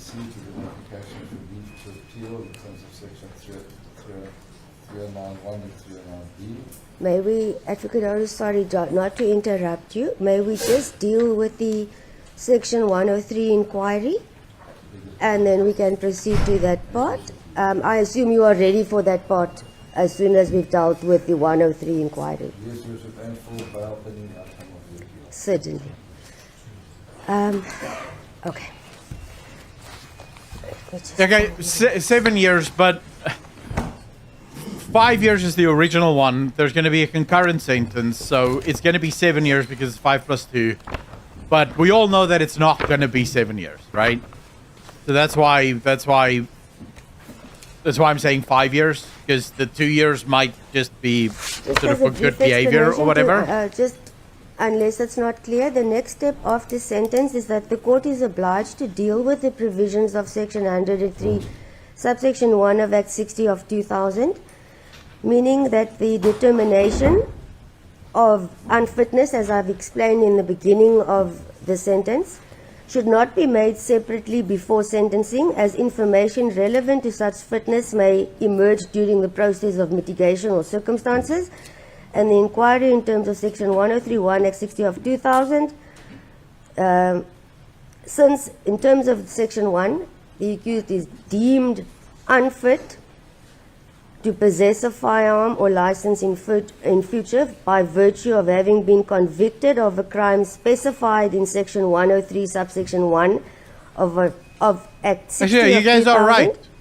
and Concurrent reasons may means at the therefore same be time. advanced or evidence presented So, chat, to you were enable wrong. the court to consider the possibility of determining otherwise. So, Advocate Ouders. So if I leave it in the hands of the court, Consecutive No would be the submissions. one that says one after the other. Concurrent means at the same time. So the 5 years, the 2 Thank years, you. the 6 months, 6 months, Advocate 6 months, Caesar, on behalf of the all state. at the same time. So 5 He years, should not declare 7. unfit to possess a firearm.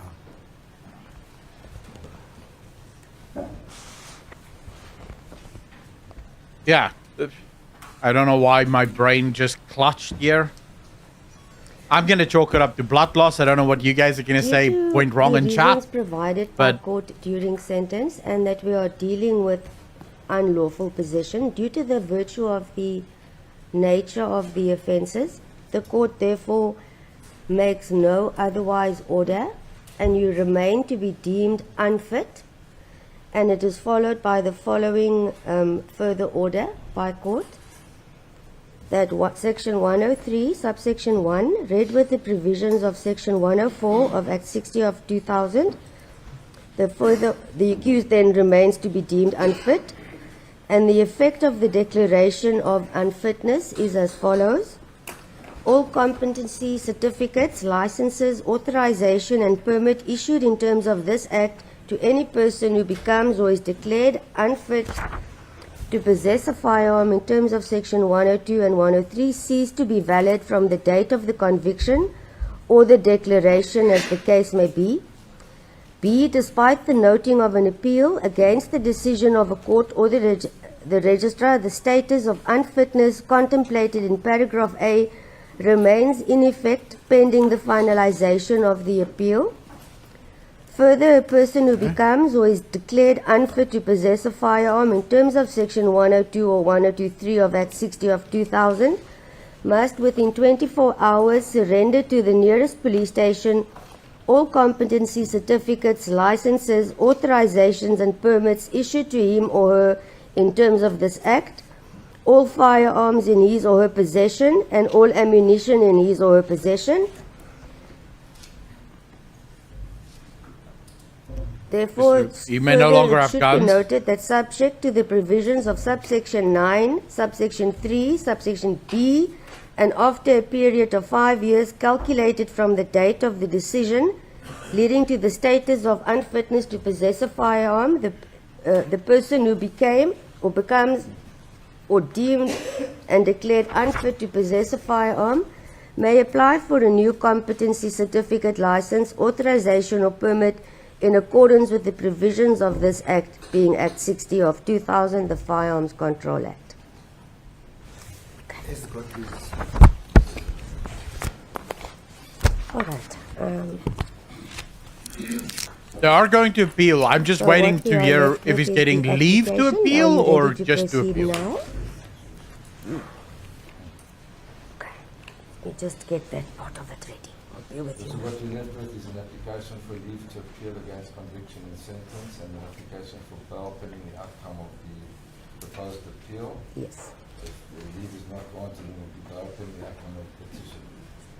Just a minute, Advocate Orders. I just want to quickly grab the notepad. I haven't drafted that, so I'll have to listen to you carefully here. Just a minute.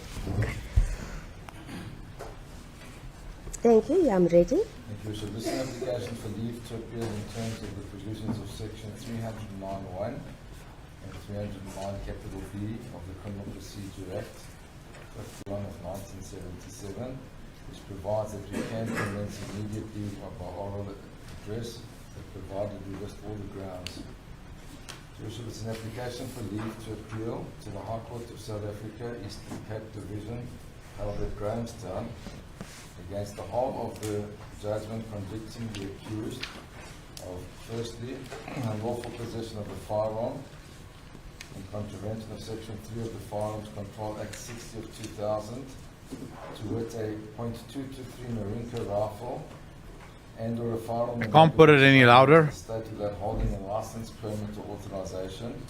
It's on max. Second count, Your Worship, that we seek leave to appeal against is unlawful possession of ammunition in contravention of Section 90 of the Firearms Control Act 60 of 2000, to wit a .223 Remington An 8, bullet yes. without holding a license, permit, dealer's license, manufacturer's license, gunsmith's license, import or export or in-transit license, or other authorization to do so. The third count, Your Worship, is unlawful discharge of a firearm in a built-up area or any other place in contravention of Section 120 sub 7 of the Firearms Control Act 60 of 2000, to wit the Cisa Dukashi Stadium in Dansani. The fourth count, Your Worship, is unlawful failure to take reasonable precautions to avoid danger to a personal property in contravention of Section 120 sub 3 sub C of the Firearms Control Act 60 of 2000. Oh, you guys have no idea what a hypocrite he actually is. I can tell you stories. I grew up in the town that he was born in as well. A firearm, the make of which is unknown to the state, in circumstances where it created a risk to the safety or property of the general public, attending the Fifth Economic Freedom Fighter celebration. And finally, the fifth count, Your Worship, is reckless endangerment to a person or property in contravention of Section 120 sub 3 sub D of the Firearms Control Act 60 of 2000, in that the accused unlawfully discharged or otherwise handed the firearm to wit a .223 Marinka rifle and or a firearm the make of which is unknown to the state in a manner likely to injure or endanger the safety or property of the general public attending the Economic Freedom Fighter celebration, residents of Mdansani and the employees of Gear House, with reckless disregard for the safety or property of the general public attending the Fifth Economic Freedom Fighter celebration, the residents of Mdansani and Gear House employees. Your Worship, this application for leave to appeal is based upon the following grounds of fact and law. Firstly, this is in relation to the conviction, Your Worship. In assessing the evidence, having acknowledged that the court was obliged to evaluate circumstantial evidence in this matter, the court had regarded to the often quoted dictum in Rex v. Blom and held that there are two cardinal rules of logic which cannot be ignored. And there's a quote from Your Worship. There are firstly that the inferences sought to be drawn must be consistent with all the proved facts, and secondly the proved facts should be such, and Your Worship said, I quote, that they exclude every reasonable inference from them save the one sought to be drawn. Yet we say, Your Worship, that Your Worship, the magistrate committed a material misdirection not having any alternatively sufficient regard to all of the facts that militated against the guilt of the appellant, of the accused at this stage, Your Worship. We say that this occurred despite, Your Worship, the magistrate having held, and there's a quote here, Your Worship, the court must not take each circumstance separately and give the accused the benefit of any reasonable doubt as the inference to be. What you're listening to here is what his defense is now taking to appeal. The cumulative effect of all of them together, and it's only after it that it has been done so that the accused is entitled to the benefit of any reasonable doubt which it may have as to whether the inference of guilt is the only inference which can be reasonably drawn. To put this matter in another way, the state must then, as stated, satisfy the court that each separate fact is, let me rephrase as stated, the state must satisfy the court not that each separate fact is inconsistent with the innocence of the accused, but the evidence as a whole is beyond reasonable doubt inconsistent with such evidence. Yet we submit that Your Worship committed a material misdirection not having any alternatively sufficient regard to all of the facts that militated against the guilt of the accused. In this regard, we say further that Your Worship further urged in holding that, and there's a quote, a number of circumstances, each individually very slight, may so tally with and confront each other as to leave no room for doubt of the fact which they tend to establish, though each taken by itself, whereby, but as light as a feather, however, join them together, you will find them pressing on the individual with the weight of a millstone. And we say that you further urge in this regard, Your Worship, when you hold. It is further described that in cases surrounding circumstantial evidence, and circumstantial evidence alone. Evidence varies infinitely in its strength in proportion to the character, to the variety, to the independence one of another, and one might describe it as a network of facts cast around an accused person. That network may be as strong as it is in part, and it may also leave gaps and may then allow the accused person safe passage. It may be so close, so stringent, so coherent in its texture that no efforts on the part of the accused can break through. It may also come to nothing, and or on the other hand, it may be absolutely convincing. The law does not command that you should act upon certainties alone. We often ought to act upon just and reasonable convictions founded upon just and reasonable grounds. The law asks for no more and the law demands no less. I further refer to State v. Quanda, 2013 1 SSCR 137, Supreme Court of Appeal, where Maria J. stated that such an inference is only justified where the state has established facts from it can properly be inferred by a court. We say the court mentioned but only paid me a lip service to the issues raised in argument on the merits on behalf of the accused, did not have sufficient or due regard thereto. In this regard, the court mentioned the 23 statements by the investigating officer, Colonel Swartboy, the lack of DNA or fingerprints linking the accused to the firearm, no eyewitness complaints, and various other factors relating to a 9mm Glock firearm and ammunition. However, the court did not take these factors into account in its application of the two cardinal rules relating to the admission of circumstantial evidence. To go further, we should say, additionally, the court's assessment of the circumstantial evidence and acceptance thereof did not have regard to the absence of any damage to any structure and the inability to link the suspected firearm and spent cartridge to the accused. Other significant facts in this regard were that no person reacted in fear, and the 5 VIP SAPS members had not witnessed any shooting.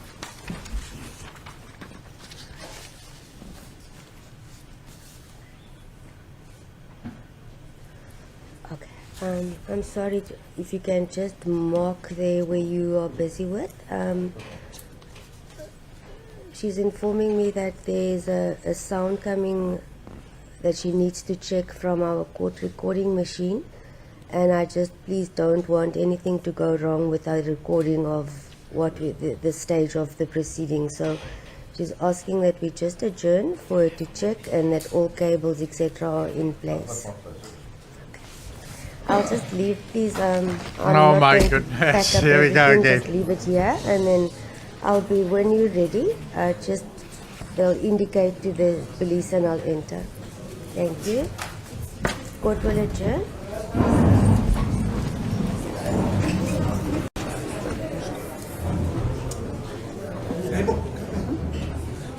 No, Buddha priest. Okay, so,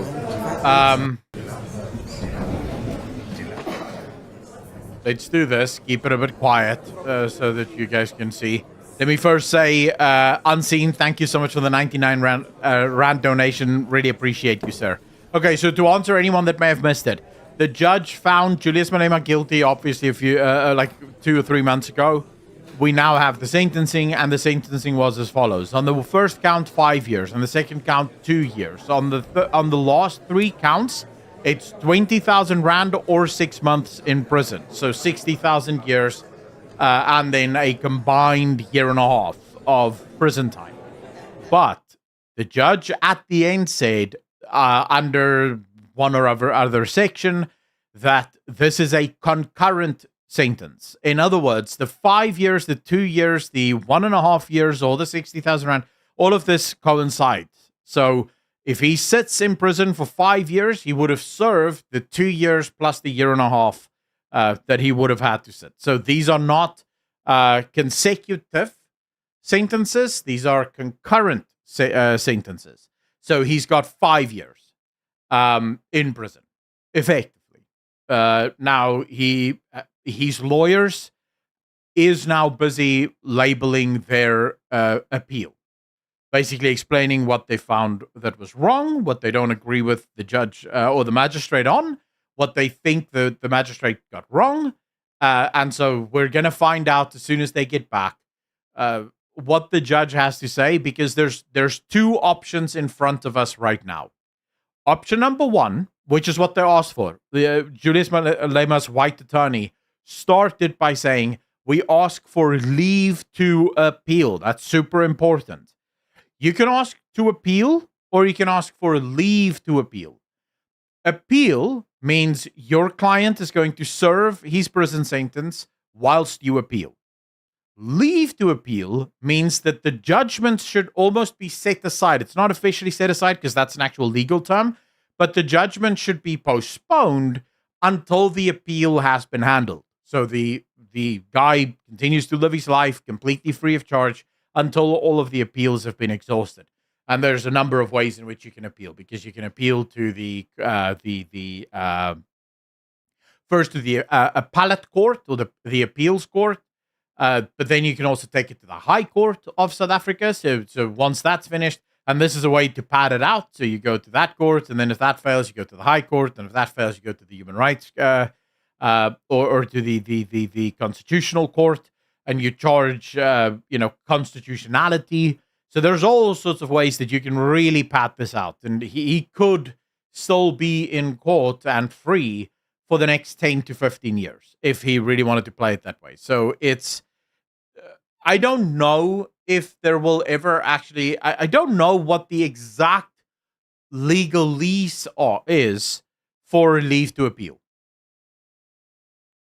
Just so that I make that clear. I am not a lawyer. I'm not an expert on law.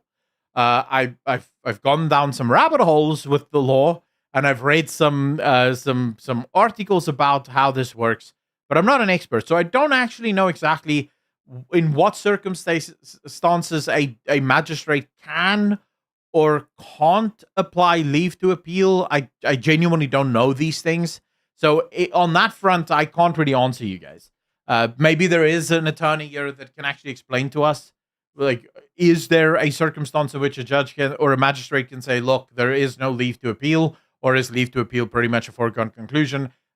From what I've read, it seems like it's up to the magistrate.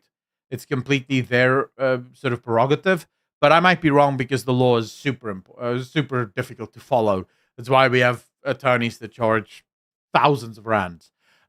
Amazing Yacht, thank you so much for the 100, dude. Really appreciate you. Thank you. 5 years, 2.5 years if he is good in prison. Yeah, the judge didn't say anything about good behavior. Because usually that must be that must be rendered as well. So possibility of parole. I don't know if in South Africa we have like an automatic possibility of parole thing, where if you are good, you can, after half your sentence has been served. I know in America, the judge will say there is or isn't a possibility of parole. So I don't know in this instance what that would be. First this court, then the High Court, then the Supreme Court, then the Divine Court, then the Omnipotent Court, then the Transient Court. Yeah, pretty much. I wish to offer my condolences to Malema on his pending terminal illness diagnosis. I know that spending all that time in the golf course with Shabir will be a great personal struggle. Sacred Socks, that's probably what will eventually end up happening. So if you... Let me put it this way. Okay, so with the judgment now rendered, what will happen?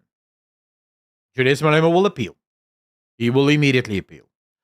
He's probably going to be able to appeal and stay out of jail and continue being the leader of the EFF and continue to serve in Parliament. Because as soon as you appeal, the judgment isn't final, and that's going to be a whole thing.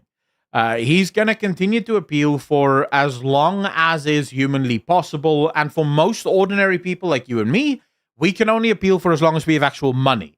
If you're someone like Julius Malema, the money comes from we don't know really where, so that money is effectively just never ending, right? They're going to be able to keep this case going for as long as they really want.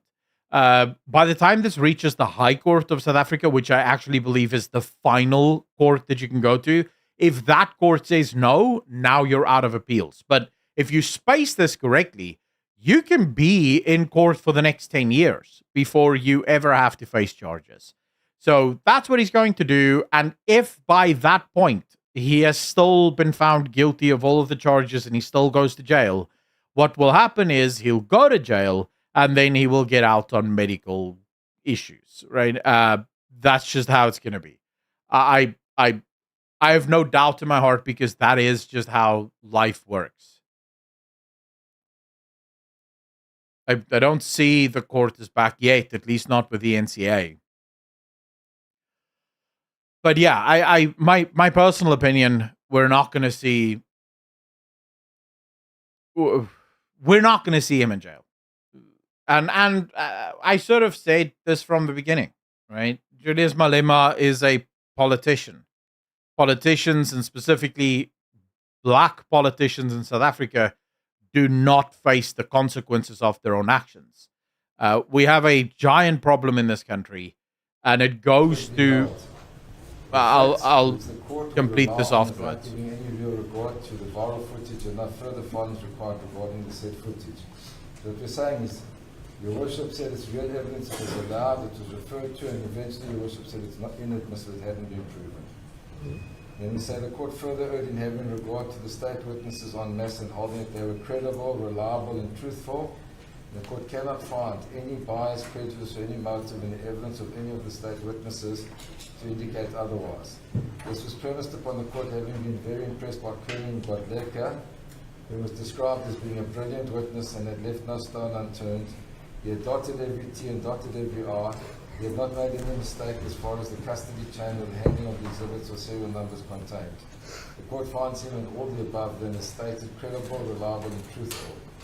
The extent to which the court had been impressed by Colonel Godleka was further evident from the finding that he meets the criteria, in fact exceeds the required criteria in his thoroughness, and he can be, or is mentioned by this court to be not only an expert witness, but a super qualified expert witness. That is the conclusion regarding Colonel Godleka. This evaluation was in turn projected by the court to the rest of the state witnesses, even though there was no factual basis to do so. This in itself indicates a material misdirection by the court in its approach to the evidence of the state witnesses and the assessment of their credibility. In contradistinction, the court held that the defense witnesses, including Mr. de Klerk, were defensive and externally argumentative. This is further borne out by the comparative analysis by the court of the evidence of Mr. de Klerk as compared to Colonel Godleka, which was found to fall short and only be noted as mediocre. This biased approach to the testimony of the defense witnesses is further illustrated by the approach adopted towards the accused. The fact that he had stated that Mr. Mavundla should have been charged was utilized to discredit him. Additionally, he was found to have evaded many questions that had warranted a reply. The court held that it became evident that the replies were entertaining, but however the pertinent questions asked remained unanswered. He was further criticized for relying upon the viral footage, whereas nobody else was. Having held that the court had to establish whether the version presented by the defense was reasonably possibly true, regardless as to the statement in cross-examination, that the firearm had been in Gauteng. In this regard, the court held, and I quote, "Now as to what happened and where it was kept, no explanation is provided. It begs the question, dealing with circumstantial evidence, that what does the firearm being booked out to Mr. Mavundla in effect equates to that specific firearm is booked out to him for whenever it is needed for him or by him. Since clearly it does not mean it needs to be on his body since he left it in Gauteng. In doing so, the court appears to have lost sight of the fact that this statement had been made by the co-accused's counsel in cross-examination. There was no basis to attribute it to the accused. These findings by the court indicate the application of a type of reverse onus upon the accused to prove his defense, whereas as stated by the court, the accused version only had to be reasonably possibly true. Put differently, the application of the two cardinal rules by this honourable court had to exclude the accused version being reasonably possibly true. And we say that this misapplication of the onus is further evident from the court having in its concluding remarks confirmed the two cardinal rules that require the inference sought to be drawn to be consistent with all the proved facts and to exclusion of every reasonable inference from them save the one sought to be drawn.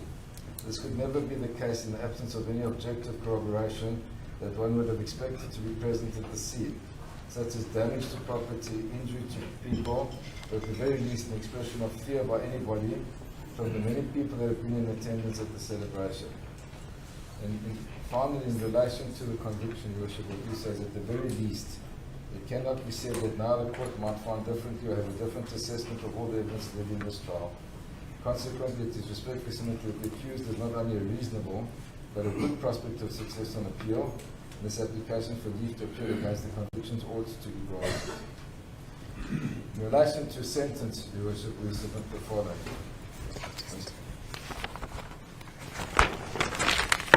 say that the sentence imposed by this Honourable Court is startlingly inappropriate to the extent that it induces a sense of shock. We say further, due regard being had to the prevailing circumstance at the time of the commission of the offences, and more specifically that they all relate to the same event in a very limited period of time that did not exceed 1 minute, all of the counts ought to have been taken as one for the purpose of sentence. There is no need or basis to impose separate sentences in respect of each charge, as this court did.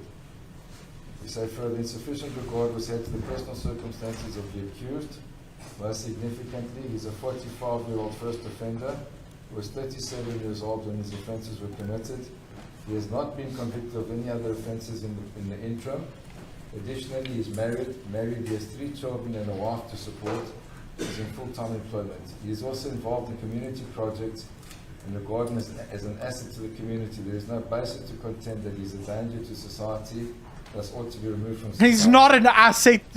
What the hell are you talking about? No regard was had to the fact that he's led a blameless life Asset. during the duration of his trial. we talking about here? He hasn't committed any other offence, and this is not taken into account in the sentence that was imposed. Furthermore, when it came to his community project, Your Worship questioned the social worker who testified, Ms. Thompson, in relation to the soup kitchen under a question to clarify, and it went as follows, Your Worship, just to indicate the approach of Your Worship. It's at page 163 of the record. Your Worship says at line 16. Okay, let me leave that. I have only 2 aspects left. No, few in fact. Because if I had it before the time, it may have been a different story. The other issue, not an issue, but if you can explain. I think we go in the circle of a radius of 5 kilometers on each side of the court building. We're going to find about 4, 5, 6 soup kitchens. So, and this soup kitchen is specifically to the area of Mr. Malema is coming from. Ms. Thompson says, correct, Your Worship. The court says, so that is, what value must the court attach to that? Because I read it is from donations. Ms. Thompson says, part of, yes. And through the facilitation of the involvement of the accused, Your Worship, so Your Worship says, say it will continue. She says, it will continue, most likely, yes. The court says, okay, so there's nothing special about the soup kitchen. Ms. Thompson says, there is. Then Your Worship notes it, and Your Worship says, except that he may want to be very thankful that people are being served a meal that is outstanding. Ms. Thompson says, yes, Your Worship, and it was mentioned as part of the consideration in terms of the risk of reoffence.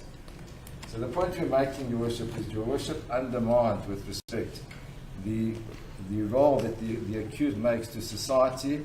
Put quite differently, Your Worship, neither, to my knowledge, does Your Worship or anybody else in this court have the right to claim that they started or initiated a soup kitchen, but Your Worship belittled that approach by saying, there's so many of them, they don't need him, whereas it was he who initiated it. So I needed to make that point. Turning to a more detailed list of what Your Worship had dealt with today, at the outset, Your Worship foresaw an application for leave to appeal.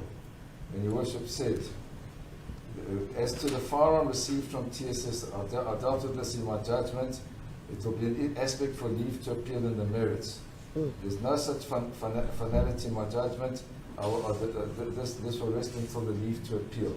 So it's quite clear with respect, Your Worship, that you envisaged that there would be an application for leave to appeal, and that, with respect, permeated your judgment on sentence. When it comes to aggravating circumstances, Your Worship, you said that Advocate Sees had highlighted and submitted that a custodial sentence was a normal, or was the right sentence, because this was a deliberate and executed with precision. And once again, Your Worship said these merits will be dealt with when we reach that point. So what we submit, Your Worship, is it was always envisaged by Your Worship that there would be an application for leave to appeal, and that this sentence bears that out. Your Worship also dealt with the accused being in a position of trust. Now, when we refer to a position of trust, Your Worship, it's ordinarily a person who's an employee and looks after money or assets on behalf of somebody else. It doesn't cover the situation dealt with in this matter, and we would never ever argue that there's an absence of accountability and a breach of trust. That all of this, Your Worship, will come to the final quote that I'll address Your Worship on before. Someone asked who's his wife. That's his wife. And that's to the effect that Madam Justice is meant to be blind and deaf, Your Worship, not with regard to the actual specifics of the person when sentencing in the manner that Your Worship did so here. Now, Your Worship also asked the following in your sentence. You said, the event was planned, the accused said so. I stand corrected on this aspect. It was the 5th celebration, first of its kind, and I was told that it was a well-established tradition. She said, Your Worship said, I'm unsure about this. Now, Your Worship could have clarified that. The evidence was there, but to do so in your sentence, we say is a misdirection. Your Worship went further to say that it was planned, the whole event was planned and ended up in offences being committed. That can't be true. Now, with respect, we say it's a self-defeating argument because Sure, yeah. everyone says it was planned and one must take into account that having been planned, there were no injuries, there were no damages, nothing untoward happened to anybody, and nobody expressed any fear. But that doesn't find any place in Your Worship's judgment on sentence with respect. And Your Worship then referred to the term of celebratory shots as an instance of sugarcoating, nothing more, nothing less. And we say in that regard, Your Worship erred, because it's Your Worship's finding as well, as part of Your Worship's questioning of Ms. Thompson, that if it's my birthday, can I go down the street and start shooting? And she said no. He said, well, aren't those celebratory shots? So the court knew all along that it was dealing with the celebratory shots, and that was the instance that had been clarified throughout. It wasn't a case of being part of another offence like a murder or anything. And if one draws a distinction here, Your Worship, and this is where we say you erred as well, in relation to the case quoted by my learned friend in this division. Firstly, that predated the one that we referred to, so it was taken into account when the second one was a non-custodial sentence by Brooks. He had already had regard to that full bench decision and didn't feel bound by it. We say those circumstances are clearly distinguishable. The man was a member of a gang. He'd been involved in shooting their previous convictions. There cannot, with respect, be any parallel drawn between that, he was in possession of an unlawful, unlicensed firearm, and somebody being handed a firearm and shooting a shot in the air, as is the conviction here. Your Worship also went into the merits of the matter when Your Worship said there should have been planning as to how, where, and what time you would take possession of the firearm, whereas there's no evidence to this effect with respect to Your Worship. Your Worship also said that such actions cannot be condoned by the court and used to justify shots as celebratory shots.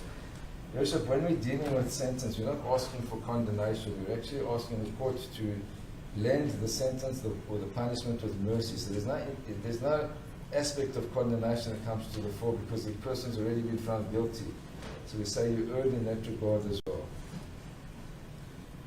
Your Worship is for magistrates.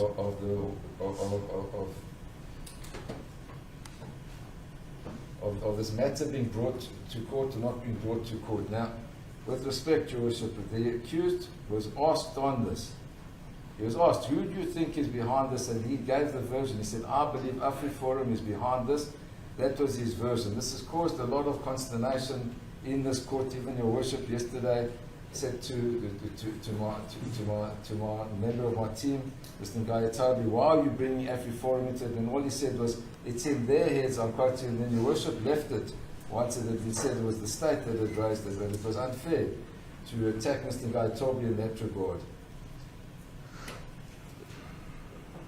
The grey because it's X. People are just looking for clicks. No one's actually interested in what really happened. To the financial aspect of this case on the taxpayers' pockets, with respect, Your Worship, that's a material misdirection. Could you imagine if we had to take everything into account in every trial, and with respect, it became something of a political speech to refer to the women who come here for maintenance can't get access to the court, the children that can't get their grants. Why don't we blame him for the potholes and for the weather as well, Your Worship, because they're unrelated. The NPA, if anybody, ought to have seen it the right resource with here we sit with no aircon. Is that the accused's fault as well, Your Worship, because the funds that were used for this trial weren't used for that. With respect, Your Worship, it's an improper approach to take, and you misdirected in that regard. It would seem that you were appealing more to the public and justifying the decision that you're going to make rather than using a legal basis to do so with respect to your worship, because they're not relevant factors in relation to sentence. We cannot, on the one hand, as your worship did, and I've got to say it's your right, your constitutional right to plead not guilty. You can have a trial. Oh, but by the way, you took up all these resources, therefore I'm holding you liable. That, with respect, is not a balanced approach, your worship. And your worship, this attitude is further borne up by your worship then carrying on through the time frame and saying, well, therefore the court is limited to what you're charged for and nothing more. Now, with respect to that implies that your worship wants to punish him for much more. We heard yesterday about all the different shots. We know as a fact, and your worship found it today, there was only one shot in the charge sheet, there was one bullet in the charge sheet, there was only one ammunition, there was only one firearm. So it seems that your worship has misdirected your worship self in relation to the magnitude of what occurred that day. And it would be premised with respect then on the video that your worship allowed and then disallowed at the end. So we say that that's an incorrect approach to the entire trial, and more specifically the sentencing procedure, your worship. And then your worship dealt with the politics, and that it's not a political party that has been convicted here. It's a particular accused, but there's no need, your worship. If you say I'm holding you liable as the leader of the EFF, there's no need to say I'm convicting or I'm not convicting of what it's self-explanatory. Then your worship turned to what your worship referred to as an uncomfortable topic, and said that your worship had heard all the witnesses, and your worship said that politics and law don't mix. They must stay in their respective lanes. Now, your worship, while saying that with respect to yourself, and in your attempt to distance yourself from that's exactly what you with respect made yourself guilty of, because your reference to the public out there, to all the people that suffered on account of this, was more of a political speech than a judgment on sentence with respect to your worship. And this, your worship, was also what was displayed yesterday, as I explained, in the confrontation between Mr. Ngaitobi and yourself relating to AfriForum, when it was the state who had said it referred to AfriForum. And your worship, another aspect that was highlighted and doesn't find in many ways, there was a debate yesterday, and even my learned friend wanted to continue further on the return of the firearm and what the correct procedure is. Your worship, there can be no doubt, and your worship knows that section 34, the court must make an order returning. The state can't decide halfway through a trial or at any juncture to return the firearm, and that ought to be also to be part of your worship's judgment, that the rifle may be returned to its lawful owner. Your worship identified the lawful owner in your sentence as Mr. Snyman, but your worship didn't go further and say, and he's now entitled to the return of his firearm because it was No, I don't think she'll get angry. handed by him, but it was given back to him after the event. But that wasn't taken into account. So a more benevolent approach would have taken those aspects into account. Now, the most distinguishing feature, your worship, between this Ngala Nzima case of Malendwana, your worship, was there were victims. There was a dead child of 13 years old. There was an injured child of 13 years old. Here you have none with respect. There the judge in a higher court still have found the compassion to deal with the bereavement and the loss of life and the injuries, and still not impose a period of imprisonment on a person that had shot people, which is distinguishable on those facts, but it's far worse. And the simple fact remains, your worship, that to this day, the challenge was put out to my learned friend and to your worship to find any case dealing with what you call sugar-coated celebratory shots, we call celebratory shots, where anybody had been charged for it. And your worship says that's not a relevant factor. We say it is with respect. If one can have regard to how many soup kitchens are in the neighborhood, one can have regard to how many times this actually happens in real life. Now, he's trying to get the sentence appealed. Your worship, having berated the accused for taking so much of the court's facilities and time, then turned around at the end of it and said each case is unique, everybody's equal before the law, and everybody has a right to a fair trial, so we're all equal. So your worship, how do we find somebody more accountable on the basis that is the leader of a party, but yet we say we're all equal before the law. And your worship said the specific accountability of public officers way much more. It doesn't mean you're not treated equally, and I don't understand that concept. Specifically, your worship, when we have regard to the decision that we quoted in the heads of argument in the Constitutional Court, and ironically dealing with the EFF versus the Speaker of National Assembly, where they stated as follows, in reference to the case that did away with the death penalty, worship, and they say, and I quote, paragraph 235, it is after all the embodiment of the legendary Lady Justice, a dispenser of justice who's blind and deaf to images of any reports on the good reputation and entirety of personalities before her, but never misses any legitimate and relevant legal or factual points for or against any litigant. So what we say, Your Worship, is that justice must be dispensed without fear, favour or prejudice. It's known, it's accepted by Your Worship. That includes Lady Justice being blind and deaf, Your Worship, and not overemphasising the position that a person plays in society when it comes to sentencing them for conduct, which conduct, as we've stated, Your Worship, was over within minutes with respect. Now, just have a look. Worship also went further to say that the accused had been dishonest in his approach to the court. And with respect, Your Worship, there was no basis for that factual finding, particularly in relation to sentence. And this, Your Worship, then impacted on Your Worship's then finding that Your Worship could have regard to corruption cases and fraud cases dealing with dishonesty. And that goes back, Your Worship, to the issue that I raised earlier of being in a position of trust. It seems that reasoning permeated Your Worship's logical reasoning throughout this matter, and he said that that is a major, irreversible misdirection on Your Worship's part. So in conclusion, Your Worship, what we say is that taking account of the crimes of which the accused was convicted, the interests of society and the personal circumstances of the accused, as well as the unique facts pertaining to this matter, the custodial sentence ought not to have been imposed. The imposition of the custodial sentence is starkly inappropriate to the extent, Your Worship, that it induces a Sorry, sense of shock. Advocate, whatever is, I can't hear you when whatever is playing. Now or- just listen to my colleague.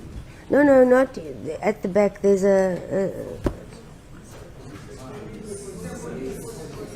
Is it the police?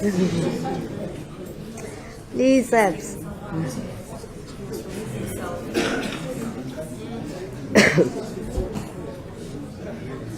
Man, this is Can you torturous. Just a minute. We are. This is why, I this is why I'm couldn't so hear what glad that last sentence is. I didn't go to law school. Point out, and it's a valid I wanted to become a lawyer regard to the after fact school. that So glad I in did. a case of this nature, that we're all in agreement on that. So this is a novel situation that we seem to be dealing with judicially. And so there's no sentence, there's no precedent that one can say, oh, well, the other case is exactly the same. This is what they did for celebratory shots. If you look at Oscar Pistorius, you look at all the other cases, there were people in a built-up room. He was given a non-custodial sentence for discharging. He wasn't charged with the possession, but it's very similar facts. So this could even be regarded as a duplication. Possession, and there are cases that say possession of the firearm, possession of the ammunition is impossible without, I beg your pardon, discharge of a firearm with ammunition is impossible absent the firearm and the ammunition. Why should they be treated separately? And that's the case where with Oscar Pistorius, it's common course factor. He received his friend's firearm. He shot that firearm. He wasn't licensed to possess it. He was thinking of buying one like that. That was the justification. Yet he was only charged with discharging the firearm. Here we have a very, very similar situation. Not only, Your Worship, did the state separate the charges, Your Worship then found him guilty of all three and gave different sanctions, different punishments on each and every one of those three charges. One being a 5-year sentence, Your Worship, with respect. So if we have regards to those and we do a comparative, it cannot, with respect, be said that this appeal is doomed to predictable failure. It has a very, very strong prospect of success, as we say. So we respectfully request leave to appeal against conviction and sentence. Thank you, Advocate Otis.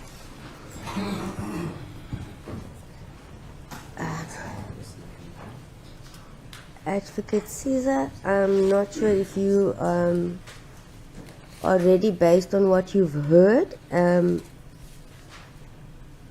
I You have a copy of that. I just want to check if Mr. Holders has got a copy of whatever argument. no, there's not. I was. It was my working document. It's not a Yes. final. I didn't do the I- research, so I had just a I realized that's why. So it's my working notes. Yes, no, I you lost can't. these notes. No, I fully agree. I understand. I would think that's why I'm saying, has he listened, and then does he need a few minutes to prepare a reply? Because Oh my goodness. I've remembered, I don't require. This I've is getting listened. dragged I out, don't boys. Need your working document. You need a few minutes, Advocate Caesar? No, Your Worship, we can proceed.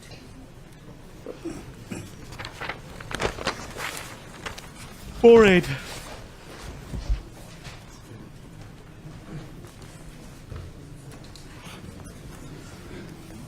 Okay, thank you.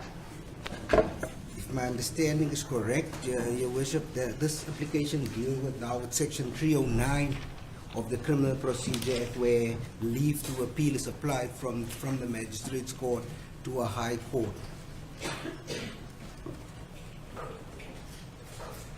Insofar as the leave to appeal application is in respect of conviction and in the respect of the sentence.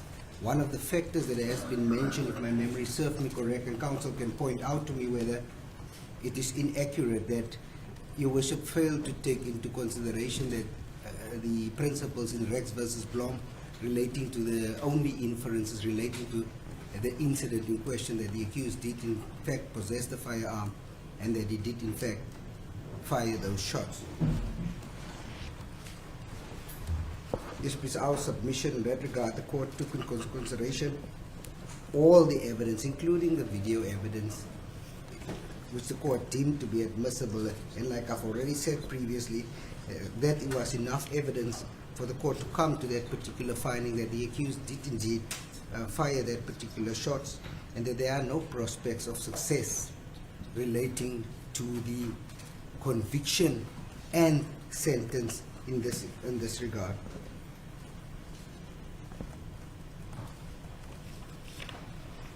If we deal with applications for leave to appeal,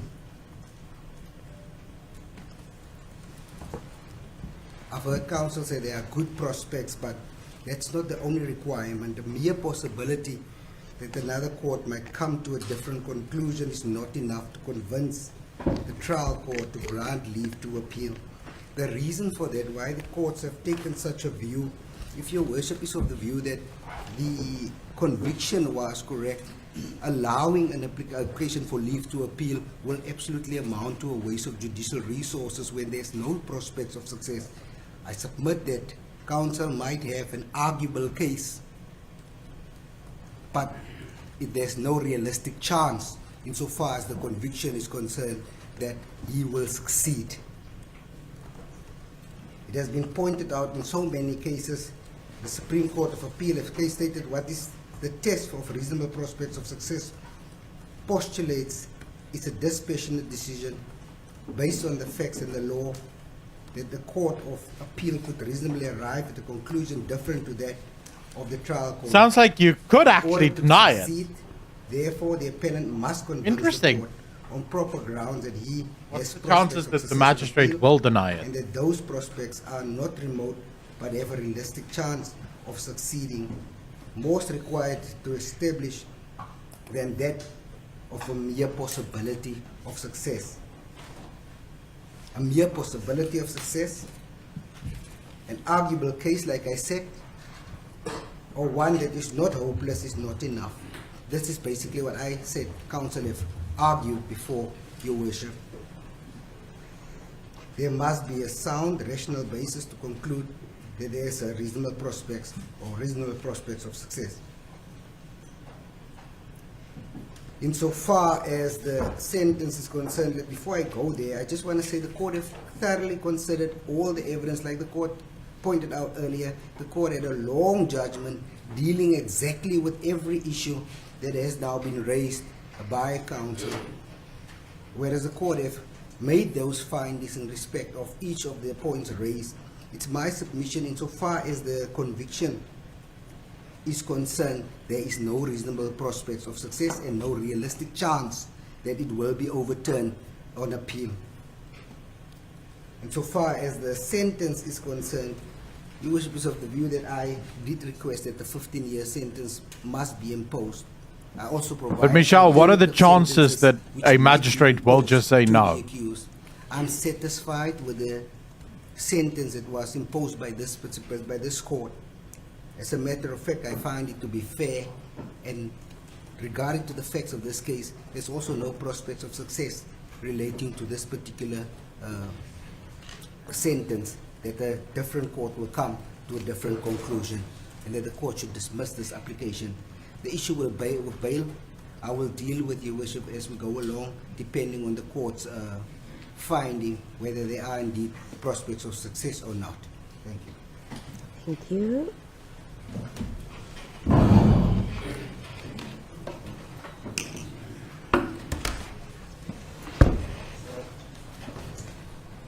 Your Worship, let me start with the arguments made Oh my goodness, how another guy is going to about speak. the correct test. It seems that my learned friend wishes us to argue that your worship is wrong, but we don't have to argue that you are wrong. It is on appeal that we will argue that you are wrong. What we are dealing with today is merely a question of whether there is a realistic probability that another court might come to a different conclusion. In other words, is there a realistic prospect that that will be the case, both on the questions of fact and on the questions of law. So it's crucial to underscore that test. And the exercise is also not a repetition of the case that your ladyship has had. Your ladyship is now functus officio in relation to your judgment. So we don't have to persuade your ladyship that you were wrong. We simply have to show that someone else looking at the same facts might come realistically to a different conclusion. The only argument made by the state, and it's important to examine their case, what they have said now, is around R versus law. That's the only thing they have said. Now, your ladyship, if you contrast that with the case that has been made on behalf of the accused, R versus law is one aspect, but there are so many other grounds for leave to appeal that have been advanced.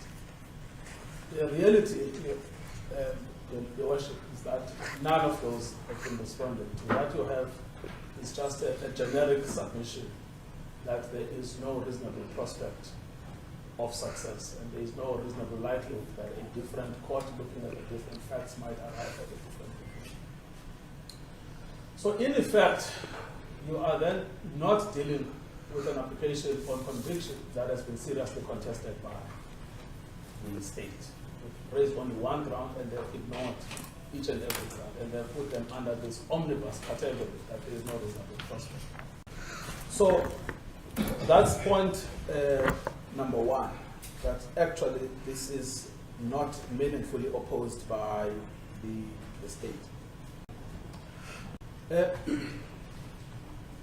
Point number two is that what that does is that it therefore leaves those grounds uncontested. Now, that has serious implications then for your worship's weighing an assessment. So if you have an accused person that gives you 10 grounds, and you've got the LPA that responds to one ground, and that leaves 9 grounds unopposed, in effect, what does that then do to the court? Is the court now supposed to fill the gap left by the state? I'll tell you why they have taken that approach. It's because they themselves accept that this is a strong application for leave to appeal on fact and then law. So if that is the case, then that's the only logical deduction to be drawn from the unserious opposition is that actually this is a cogent application for leave to appear. Then it leaves your ladyship's role very easy, because you don't have to decide whether you are right or whether you are wrong. Someone else must decide that. The job is very easy. The High Court must make a fresh evaluation of the evidence and make a determination whether the convictions were safe or not. That then takes me to the question of sentence. We have a similar approach taken by the state. This is what they said. I noted it down. They say, we've asked for 15 years, we've got 5 years in one and 2 years in the other. We are very happy with that. Of course they are. But the question is whether there is a realistic chance that someone else looking at these facts might arrive at a different conclusion, or whether or not there is a reasonable likelihood of success on the appeal of the sentence. If I have to weigh, and I'm not doing that weighing now. All right, Bay Monster, that's your final warning. One more time and I'll just remove you from the channel, my man. Sentence appeal enjoys the most excellent prospects of success. One, because you are not dealing with a field that is occupied by judicial precedent. And it is correct as a matter of law if you are not dealing with a field that is occupied by consistent precedent to say the higher court must relook at it. And that is not because your worship is admitting that you were wrong. Your worship is simply saying there are different views in this field of law, and let the higher court relook at this and make a determination. Just take one example on the discharge alone. Look at the 4 cases we looked at yesterday. You have to remember all of them, your worship. You know, none of them resulted in direct incarceration. None, 0. And you look at the case presented by the state. They are unable to point to a single case of a discharge that results in direct imprisonment or discharge of them. Then you look at your ladyship's finding, count 2, which is the discharge count. You sent Mr. Malema to 2 years direct imprisonment. Now, can you be confident that there is no other court that realistically may come to a different conclusion? I think that if you took that view, your leadership will probably fall into an error. Even if you look at count 1, the possession charge, it is correct what my learned friend said, that these cases differ. Yesterday I took your lordship to 7 different authorities. I picked 3 where there have been fines of as low as 2,000 rands in circumstances where there have been injuries. So even that, in a position of 5 years, is not a safe direct incarceration, no option of a fine, no suspension. It's not necessarily a safe imposition. So it would be proper for a leadership to say, look, I've done my job. Now let the High Court relook at this matter and decide what it wishes to do. I'm not going to complain about the declaration that Mr. Malema is not fit to possess a firearm, because it follows from the convictions. If those convictions stand, then there's no problem with that. But if those convictions, there's a realistic chance of setting them aside, then as a matter of logic, the balance follows. I don't know. So what am I saying then? I don't know if the magistrate will or will not. It is possible that someone else, realistically possible, that someone else will say, this sentence induces a sense of shock. Now we can say that, my lady, without fighting with your ladyship about who introduced politics in court. We can say that purely on judicial precedent. And we can say that purely on application of legal principles. And when your ladyship considers this, your ladyship, we accept, will be dispassionate. And your ladyship will be blind to the politicians sitting behind you. And will be looking at the accused without identity. And then decide, well, does he deserve to have his case re-evaluated by a higher court or not? Now, if your ladyship even refused that, then we will say that your ladyship is not acting in accordance with the oath of office. But we trust your ladyship that you will act in accordance with the judicial oath of office. and send the matter to the High Court, let them re-evaluate it. They might agree with your ladyship, but there have been many instances before that you think you are right. I've been there myself. I think I'm right, and then five judges sitting in the Supreme Court of Appeal say, sorry, acting judge, you are wrong. And that's where we are today. Your ladyship may be overturned. And so we ask, therefore, with respect.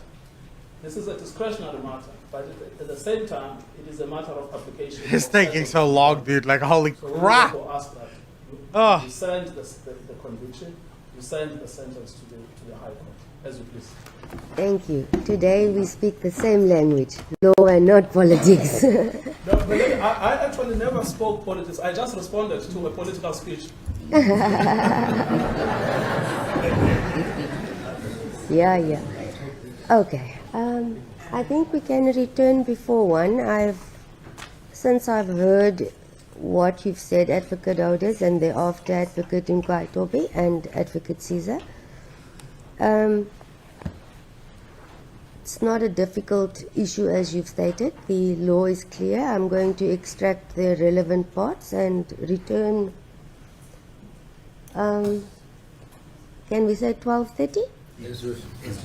That will give me sufficient time. Please, just a minute.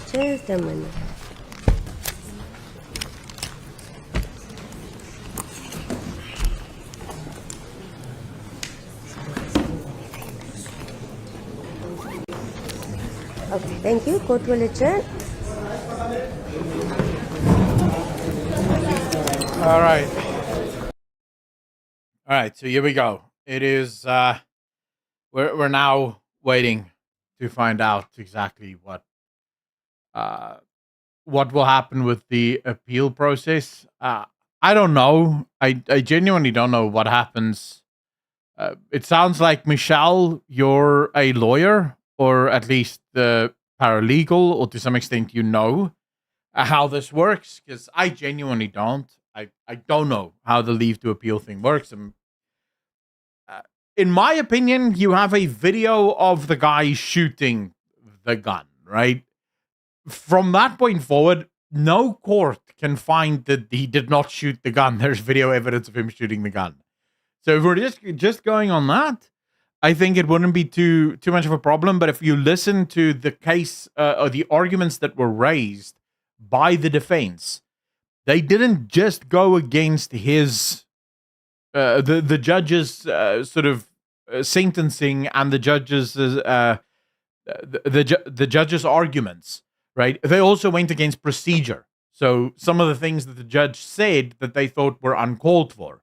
So that opens up a whole new area where, you know, even if the judge believes that the court case can't be overturned on the merits of the case, there might be a reasonable expectation that the case could be overturned based on some procedural issues that have been raised.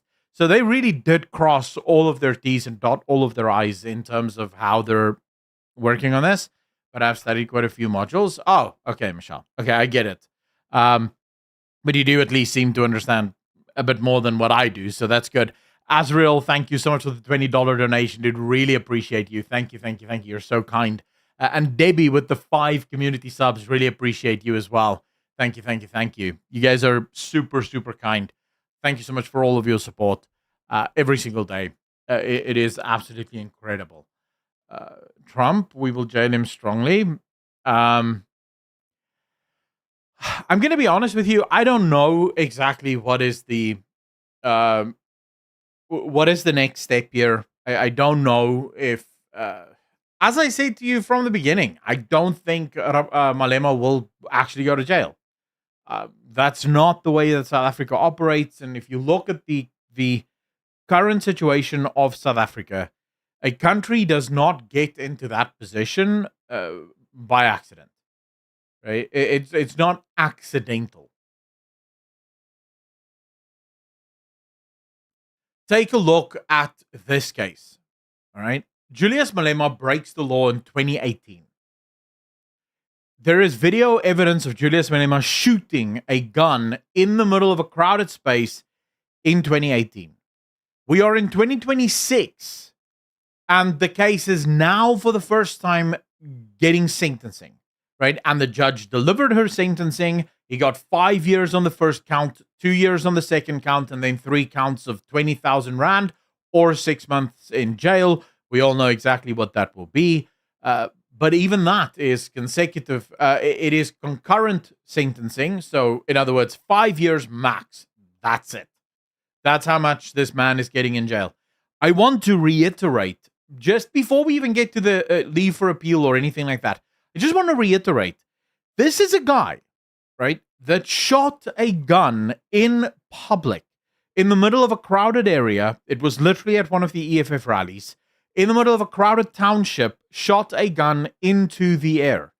This is incredibly dangerous. This is the kind of thing that you should technically get 15 years in prison for. That's the max sentence. Now, someone asked in the stream, shouldn't it be 15 years permanent? Shouldn't it be 15 years minimum?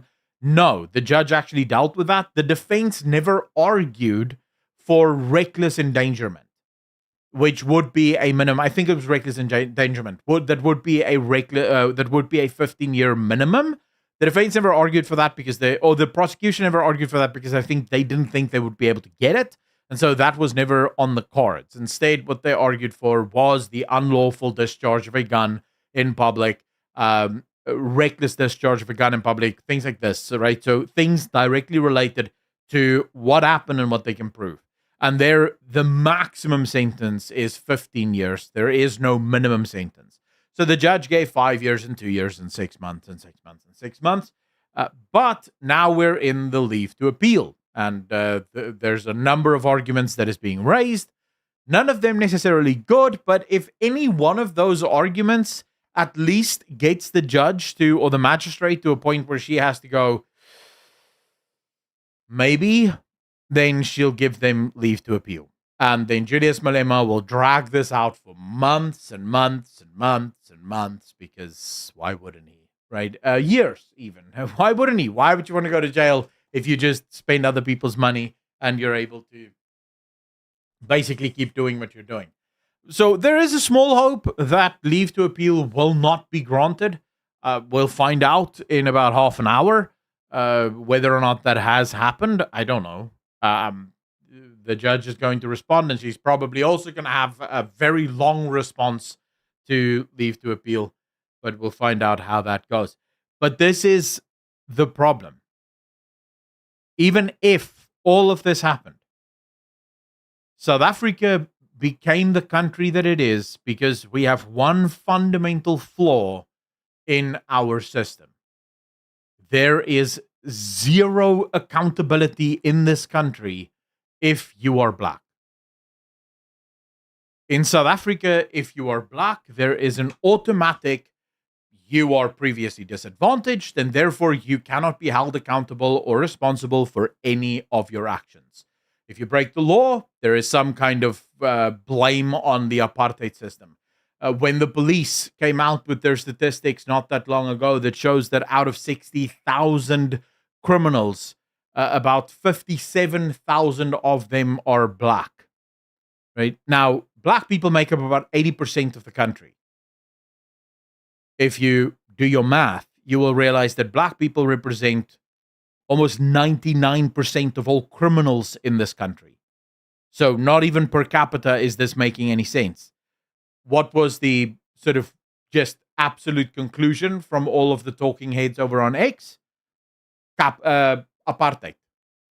The white people are to blame for this. Right? We somehow caused all of these criminals. Even though there's no actual evidence that poverty causes crime, there literally is no evidence of that. Criminal areas or crime happens in poor areas because it tends to be where criminals can get away with their criminal activity. But there's no evidence that poor people somehow become criminals. Criminals are criminals. And right now we have an epidemic in this country. And the reason we have that epidemic is because there is no accountability. It is incredibly harmful to a human being if they are able to get away with anything and they never have to be held accountable for the things that they do. That's a very harmful thing. if you go back and you look at how children, let's take it to kids. Have any of you ever met a child where the parents do not discipline their child? Have you ever come across such a child? Was that a good or a fun experience for you being around that child? Because I'll tell you right now, it is never a good or a fun experience to be around a child that does not get disciplined. The child is usually unruly, very rude, screams and yells and absolutely upsets everyone around them. The child is selfish. The child does not care about the rules whatsoever. That same thing plays out on a national stage, whether you're a grown-up or a child. If you teach a group of people, you are not responsible for your own actions. You are not responsible for your own failures. What ends up happening is a lot of them believe you. Now, I see someone in chat here says, don't paint everyone with the same brush. There are people who are God-fearing. I absolutely agree with you. There are incredible people at my church who are black, who love God, who love their families, who follow the law, who do all things. Absolutely true. But we are talking about generalities. We're talking about a country as a whole. And am I aware of the fact that the vast majority of black people are not criminals? Absolutely. If the vast majority of black people were criminals, it wouldn't just be 60,000 criminals that were caught. It would be millions of criminals, right? So yes, the vast majority of black people are not criminals. The vast majority of black people don't murder. The vast majority of black people aren't this, that, or the other. In the same way, are the vast majority of white people racist? No. Are there white people that's racist? Yes. Not the majority, not even close, not even a significant amount of white people that are racist. The same is true for black people. If you look at the support that the EFF gets, it's clear that the majority of black people do not hate white people and do not want to see white people. But the difference lies not with the group who does not want to, but with the group that does. It's not the group that isn't criminal, it's the group that is. Because you don't need a lot of criminals to effectively make a country nearly unlivable. And I would argue that that's exactly where South Africa is. South Africa is in a place where it has become borderline unlivable. Ordinary law-abiding citizens can't leave their homes after dark.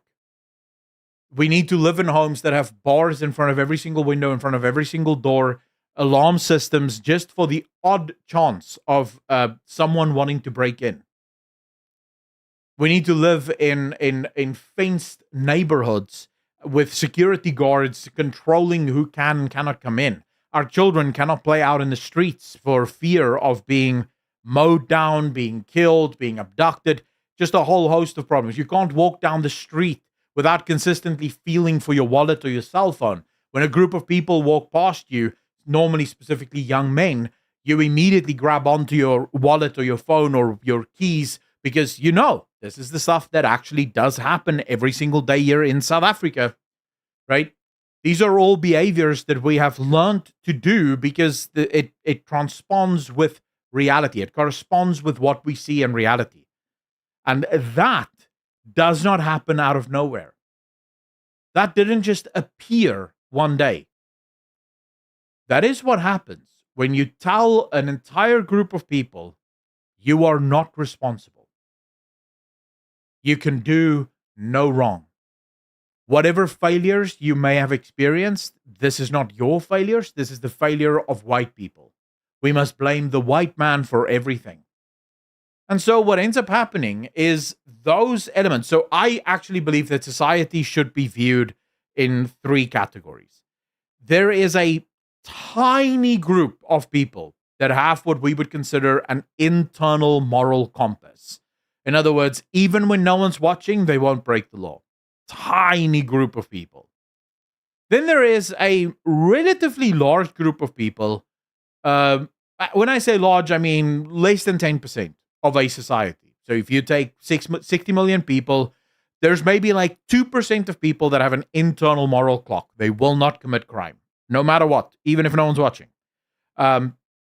There's maybe like 5 to 10% that are criminals, right? And they will just attempt to do criminal things. There's really no way of stopping that. Then you might ask, but Stephen, what about this giant group in the middle?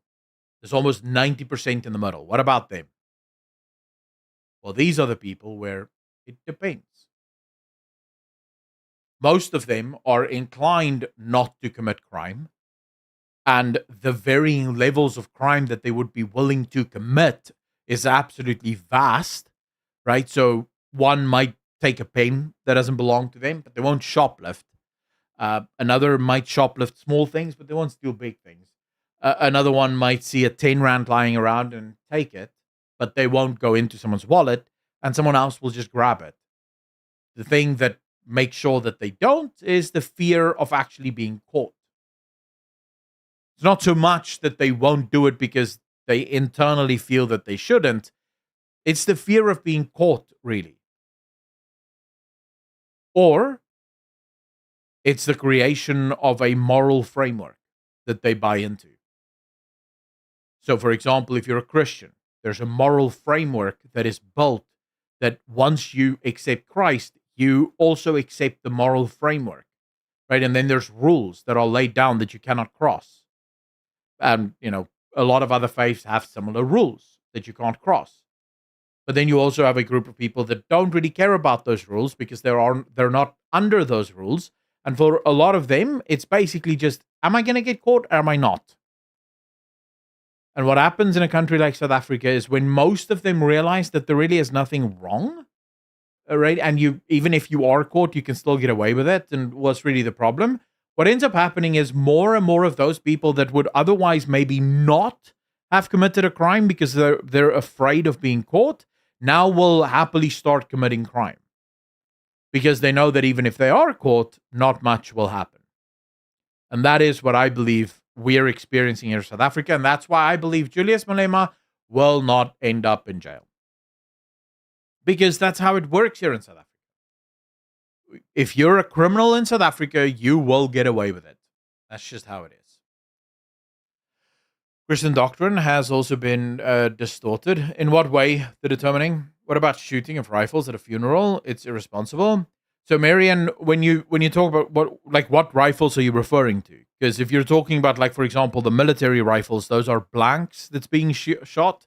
Almost all rifles that is shot at funerals will be a blank. So it makes a noise, but it's there's no bullet that's going to come out. It's just a bit of noise. So yeah, I wouldn't that's not irresponsible whatsoever. We know that Julius Malema's wasn't just blanks because there's an actual muzzle flash, which in blanks you can sometimes get a muzzle flash when it's like a pistol. So the barrel is small enough that the explosion will come out the other side, but it won't be that big. Right here, you can look at the size of the muzzle flash, and there's something there. You can also look at the recoil, which again, blanks don't really have that much recoil. There was a lot of recoil in this gun, so just looking at the video, we know that he wasn't shooting blanks. He was absolutely shooting normal bullets. So yeah. The court case will resume in about 19 minutes.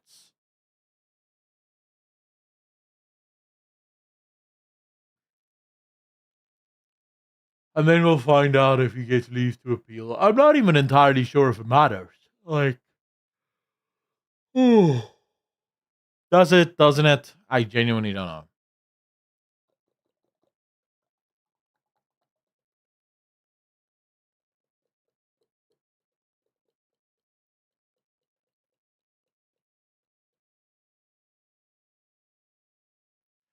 James, will he lose his seat in Parliament? I don't necessarily know. I'm quickly gonna go downstairs, maybe grab some water. You guys can stretch your legs. We'll be back here in 18 minutes. So 12:30 is when the judge returns or the magistrate returns, and then we'll be able to hopefully get a full sense of leave to appeal. Has it been granted or not? So I'll see you guys in a bit. Oh, wait. I'll leave this open for you guys like so. So you can at least see it in case I'm a bit late.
I'm back.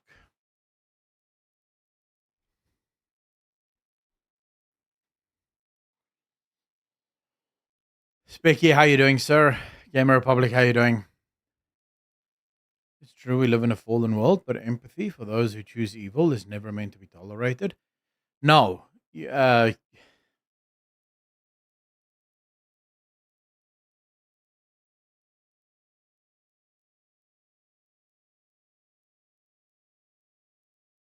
Mercy is a component of justice. It is not a replacement thereof. Right? So when you hear, for example, when you listen to the Pope, right? And the Pope is talking about how war is never the answer and there must be peace. War is never justified. The problem there is that this particular Pope is preaching mercy as a replacement for justice, which it can never be. Justice and mercy are components of one another. Right? And so, if someone breaks the law, if someone acts in a way that puts others in danger, you have to apply justice. So yeah, the this entire idea of we should forgive, but the state does not have that luxury. The state's job isn't to forgive wrongdoing. The state's job is to uphold justice. Forgiveness is for us. Right? We're not supposed to hate those that trespass against us. That's not the role of the state. The state's job is to wield the sword as God has given them the right to do so. I mean, I made this entire video about this a while ago. Spiritual relativism, in my opinion. Oh yeah, I personally, so I'm not a huge fan of the Catholic Church in general. I don't mind Catholics, but the Catholic Church itself, I find highly corrupt and suspect. Usually, this particular Pope, I think, is one of the most dangerous because he seems to ignore things like just war doctrine just entirely, as if it doesn't even exist, even though it's for more than 1,000 years Christian doctrine has held that there is such a thing as a just war, and that just wars are oftentimes fought by those who uphold justice. Right? For example, Nazi Germany, that was a just war. To go in and stop Adolf Hitler was just. It had to happen. I personally think that this Pope is just, I think he's a proponent of the one world religion, the one world government, the one world system, where the idea is, I mean, you hear him say things like, there must always be forgiveness, and he went into a mosque and he took off his shoes and he showed respect because Muslims and Christians can live in peace and harmony together, which is just untrue. And you can look at the rich history of Muslim conquest of Christian nations. The second Islam conquers a nation, Christianity dies in its entirety. And not because the Christians convert. No, because periodically and systematically, the Christians are hunted down and killed by the Islamists or driven out of the country to have to go live somewhere else because the Muslims just will not allow the Christians to live in peace. You're seeing it in Nigeria. You saw it in all of the Middle East. The Middle East was once a Christian area, and that was completely taken away. So,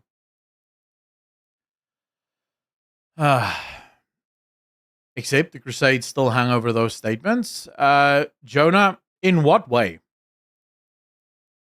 So, if I may ask, what do you mean the Crusades still hang over those statements?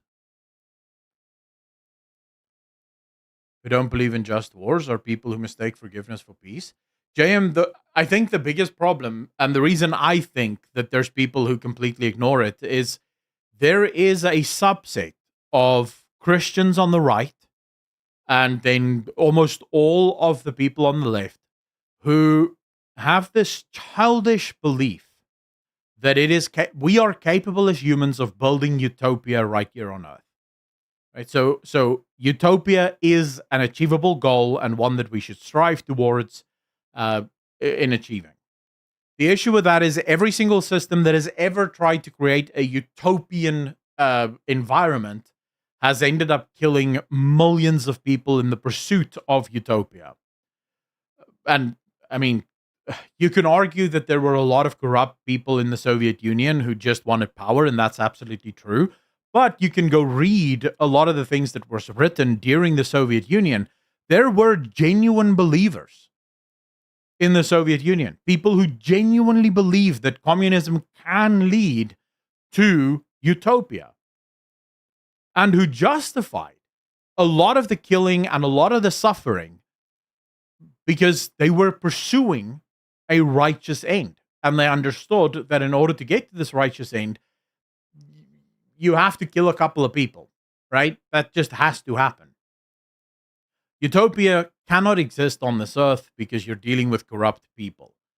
And corrupt people will corrupt everything. The leaders will become corrupt. The people they govern will be corrupt. This is why utopia almost always just ends in millions dead, because that's the only way that it can go. Trump took away the Catholic Church's full pews, false coffers, illegal aliens importation programs, the Catholic charities, NGOs it ran, and Biden allowed and partly funded under old Pope, of course. Jonah, I agree with a lot of that stuff, although I'm not entirely sure how exactly the Catholic Church benefited or didn't benefit. I think there were a lot of people who benefited from illegal immigration, chief of which the Democrats, because you can now see how angry the Democrats are about the Save America Act or the SAVE Act that the Republicans are trying to pass. So I think there's a lot of different interests there. My question is more just about your remark on the Crusades. In what way does the Crusades hang over the church or over the statements? Because, well, I would like you to give your version of the answer, because I don't want to put words in your mouth, because I might be completely misunderstanding.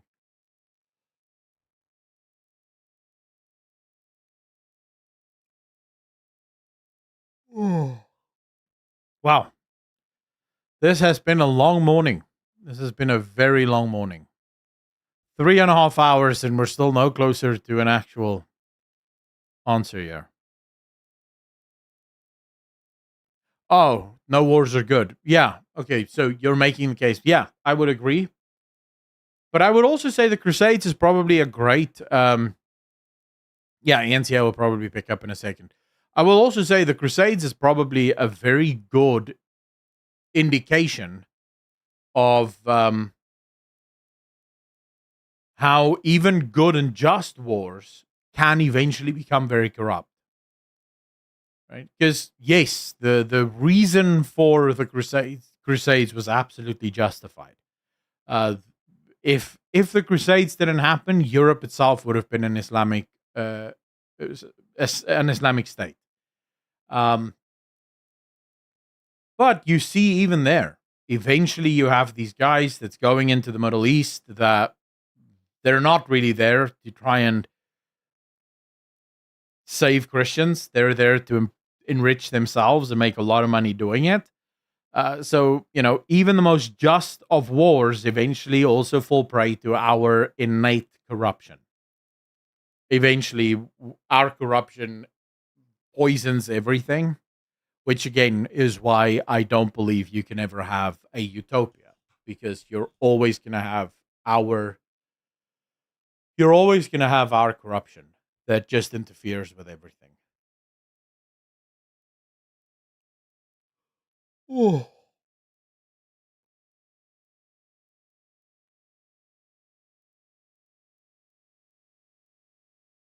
We are just waiting for this to finally get started again.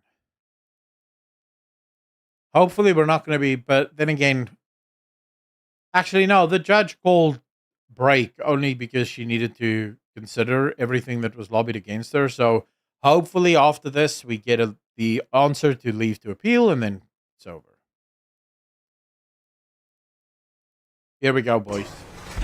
You may be seated, and the court will proceed with the leave to appeal application brought by the defense with regards to conviction as well as sentence in this matter. Firstly then, for record purposes, the court needs to be particular. The matter is before court in terms of section 309 capital B of Act 51 of 1977. Therefore, leave to appeal in respect of conviction and sentence. The said judgment was handed down was it 1 October 2025, and sentence imposed today, 16 April 2026. The defense being Advocate Hodes SC and Advocate Nkukai Tobi SC had immediately after sentence indicated their intention to seek leave to appeal conviction and sentence. Can you appeal leave to With appeal? two case laws that specifically is used daily by our courts dealing with matters of this nature. And I will refer to State v. Mabena and another, 2007, 1 SACR 483, Supreme Court of Appeal decision. The following was noted. It is the right of every litigant against whom an appealable order has been made to seek leave to appeal against the said order. Such an application should not be approached as if it is an impertinent challenge to the presiding officer concerned to justify his or her decision. A court from whom leave to appeal is sought is called upon merely to reflect dispassionately upon its finding after hearing arguments and decide whether there is a reasonable prospect that a higher court may disagree. In this regard, the only comment the court will make is with regards to one aspect as highlighted by Advocate Hodes, and that is that the court had anticipated the appeal. On that, I would say it is the duty of every trial court who imposes an appealable or hands down an appealable judgment or sentence to at all times be aware you handed down an appealable sentence.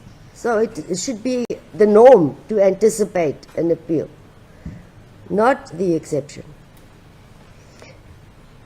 Further then, the court will highlight that in State v. Mackenzie, 2003, 2 SACR 619, Supreme Court of Appeal, the decision stated that where the appeal, it's not relevant because the defense was not vague in the grounds that they raised. It didn't merely state a general error on the side of the court or the presiding officer. It made specific points.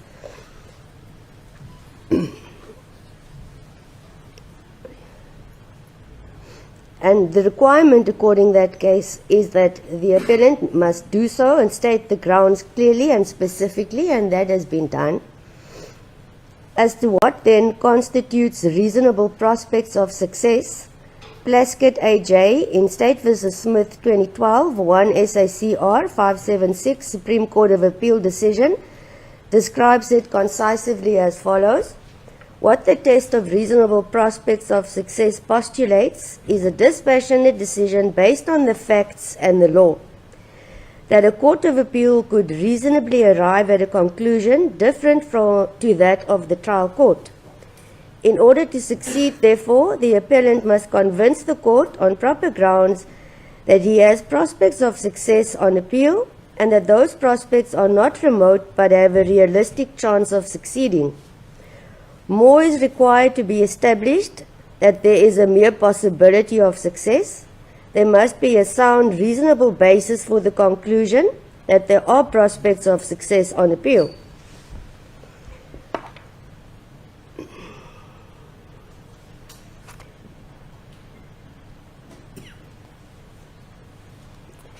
It is also noted by this court, and I want to place it clearly on record, that in a criminal case, a magistrate or the trial court should not take the easy way out and leave everything to state counsel or the appeal court when it is the correctness or otherwise of her or his decision that is at stake. When confronted with appeal, the trial magistrate is duty-bound to make an honest reassessment of his or her decision. Oh, come on.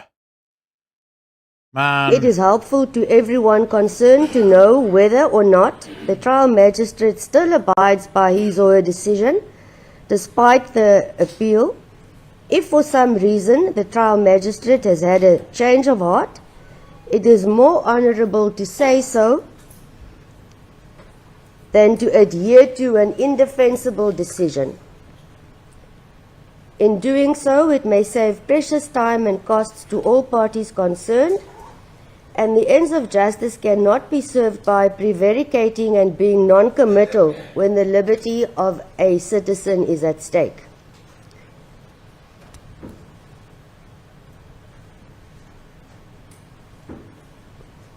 Therefore, the test is straightforward, namely, whether there are reasonable prospects of success in the envisaged appeal against the conviction, rather than whether or not the appeal ought to succeed. That is, let me stop there. That is the general principle applied by courts with regards to an appeal.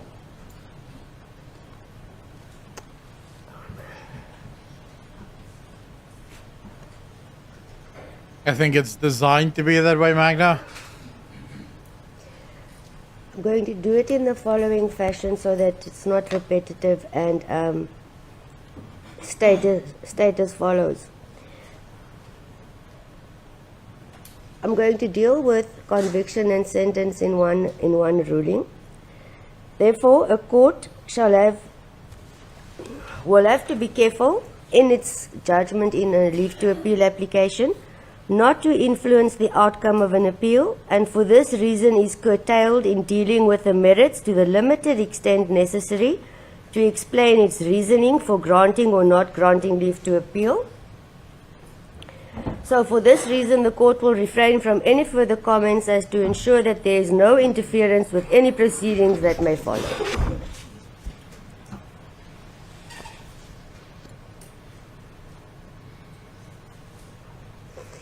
With regards to the clear direction from case law, this court is to state clearly that whether it stands by its decision to convict the applicant for the reasons already mentioned during the judgment, and to state so clearly, in this regard, Mr. Malema, the following ruling is made with regards to the application. No. Abides by its decision as stated on record. This court has not had a change of heart and clearly stands firm on its decision to convict. Okay. Therefore, leave to appeal in respect of conviction is not granted. Oh. I've not finished, please. However, with regards to sentence, Here we go. after listening carefully to the address placed on record,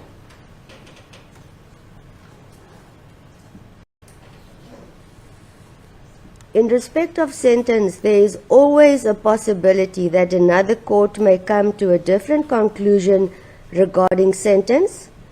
Therefore, this court does not have any intention to stand in the way of such a possibility. Safe to say, no, I'm not going to add that. The court will not stand in the way,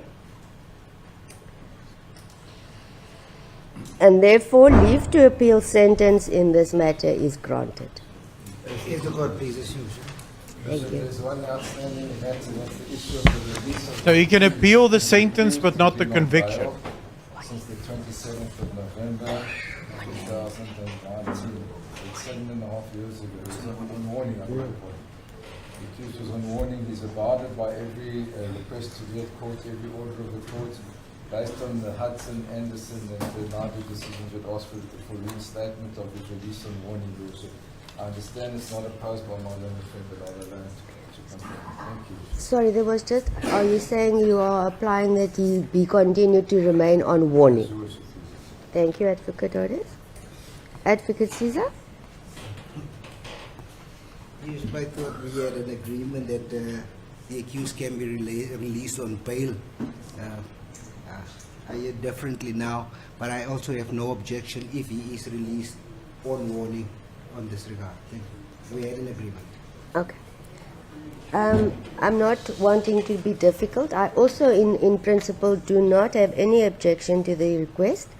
Normally when we go to the aspect of bail pending appeal, there are normal conditions that is applicable which the applicant will have to comply with. So I'm also in chartered territory now when the status remains on warning as to how we'll deal with the conditions. Yes, sir, I think the normal practice would be remains on warning until the appeal is prosecuted. If he fails to prosecute it, or if he gets an adverse finding, he'll stand Yes. himself over Within 7 days, it will remain the same, no? Okay. 7 days. 7 days, yes. Just for my own, sorry, Advocate, for my own, because as you are well aware, any court who grants appeal or whichever petition will follow, I'm not sure, needs to keep a register with the progress. So is there a date which we may agree on, which there can be an email or an update as to the progress, merely to know it's filed, and that is the end of my involvement. The appeal against sentence will proceed, but will still be petitioning as we were entitled to. Yes, For leave to appeal against the conviction, which is within, I believe it's 15 days. Yes. 3 weeks. yes. And I think on my side I will have to prepare, or we will have to prepare quite a lot of documents for you for that procedure. It's why I'm asking more or less, because it's a time-consuming exercise, so that I can, we'll start getting it ready in any event, I think. My other friends correct me, it was 21 days. 21 That's days. 3 weeks. It's 15 court days, correct? Okay. So if we could set the date within 3 weeks of now, Your Worship, because then the Worship can have proof that the petition would have been served and filed by then, so there should be an indication of everything taken. And then prepare for you. No problem. As Worship, thank you. Thank you. Then, as you've heard, Mr. Malema, the court has no intention of changing the status of yourself, and therefore you remain on warning pending the outcome of appeal and petition regarding conviction. Thank you. As the court pleases, Your Worship, I think that concludes our round. Okay. Thank you. Bye-bye. All right. Let's. So again, I'm not a lawyer, but I will say, from the sounds of it, the conviction cannot be appealed. In other words, according to the judge, Julius Malema is guilty beyond any reasonable doubt. There is no way to go back to another court for Julius Malema now and say that I'm not guilty. So the judgment or the conviction has been set in stone. He can't appeal that anymore. What he now can appeal is the sentencing. So in other words, Julius Malema is now going to try and go to the appeals court, and he's going to say, yes, I know I'm guilty of all of these things, but I believe that the sentence was too harsh. So I believe I should have gotten a fine or maybe a warning, or I should have gotten whatever. I don't believe that I should be sent to jail for these things. And then another court might be able to argue this. Parzival, you will forgive me if I don't take your word for it, because I don't think you're a lawyer. The judge made it very clear. There were two things in front of her, because the defense argued for 2 leaves of appeal. They asked for a leave of appeal of the conviction, as well as a leave of appeal of the sentencing. The judge denied the leave of appeal for the conviction and upheld the leave for appeal of the sentencing. I'm just going on logic here, but logic tells me that these are two very different things.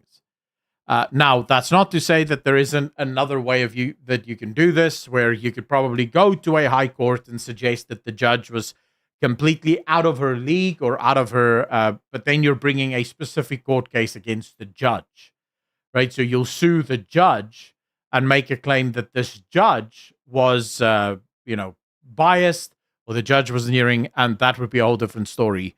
But that's just something that I can say or speak on, because I don't know. House arrest for a month, nice. I don't know what the actual arrest charges look like or how it works. By the way, everyone can try to appeal, but not everyone gets leave. That's the kicker here. Yeah, I'm not sure what to make of the leave of appeal, if I'm honest. They did ask for leave to appeal the conviction that was denied.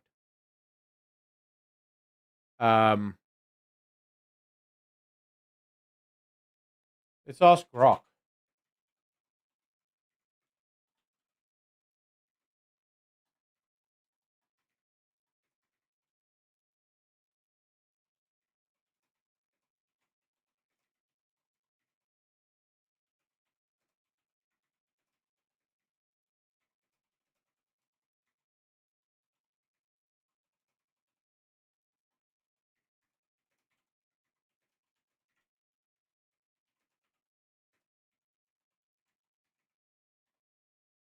All right, I'm asking Grok what exactly it thinks.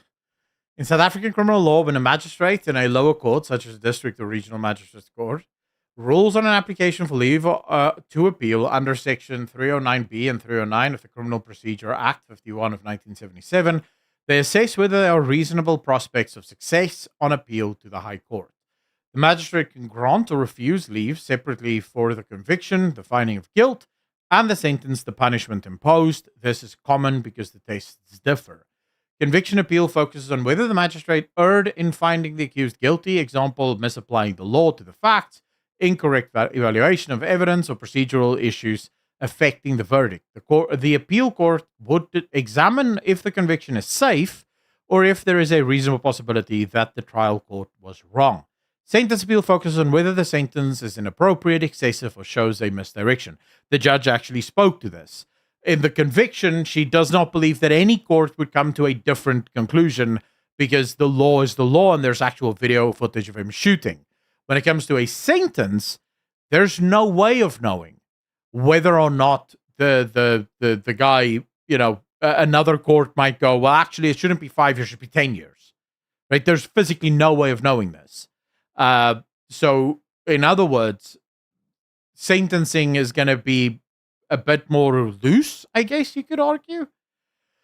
The appeal court has wider discretion to interfere with sentence if it is disturbingly inappropriate, even if the conviction stands. What it means in practice when leave is denied for conviction but granted for sentence.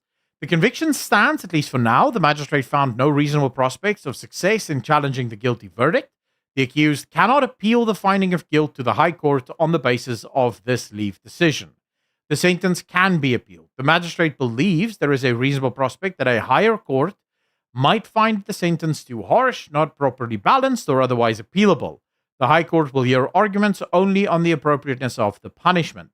This partial grant is possible because the CPA allows applications to leave against such conviction and or against any resultant sentence or order. The magistrate evaluates each part independently. So the accused remains convicted and must generally serve the sentence or comply with it, example, pay a fine, unless bail pending appeal is granted separately, which is not automatic and requires its own application showing, among other things, reasonable prospects and that the interests of justice allow it. So that's what this last part was about, right? That's what this last part is about.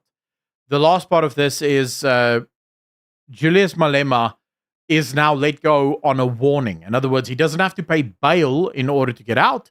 The judge, or the magistrate in this case, accepted that he can he can be let go pending the sentence. So he was effectively granted bail. He doesn't have to sit in prison and await the appeal. That's effectively what this is.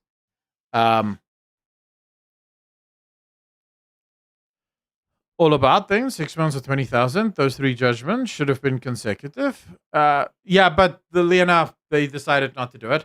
Napoleon, I think, so what ended up happening was the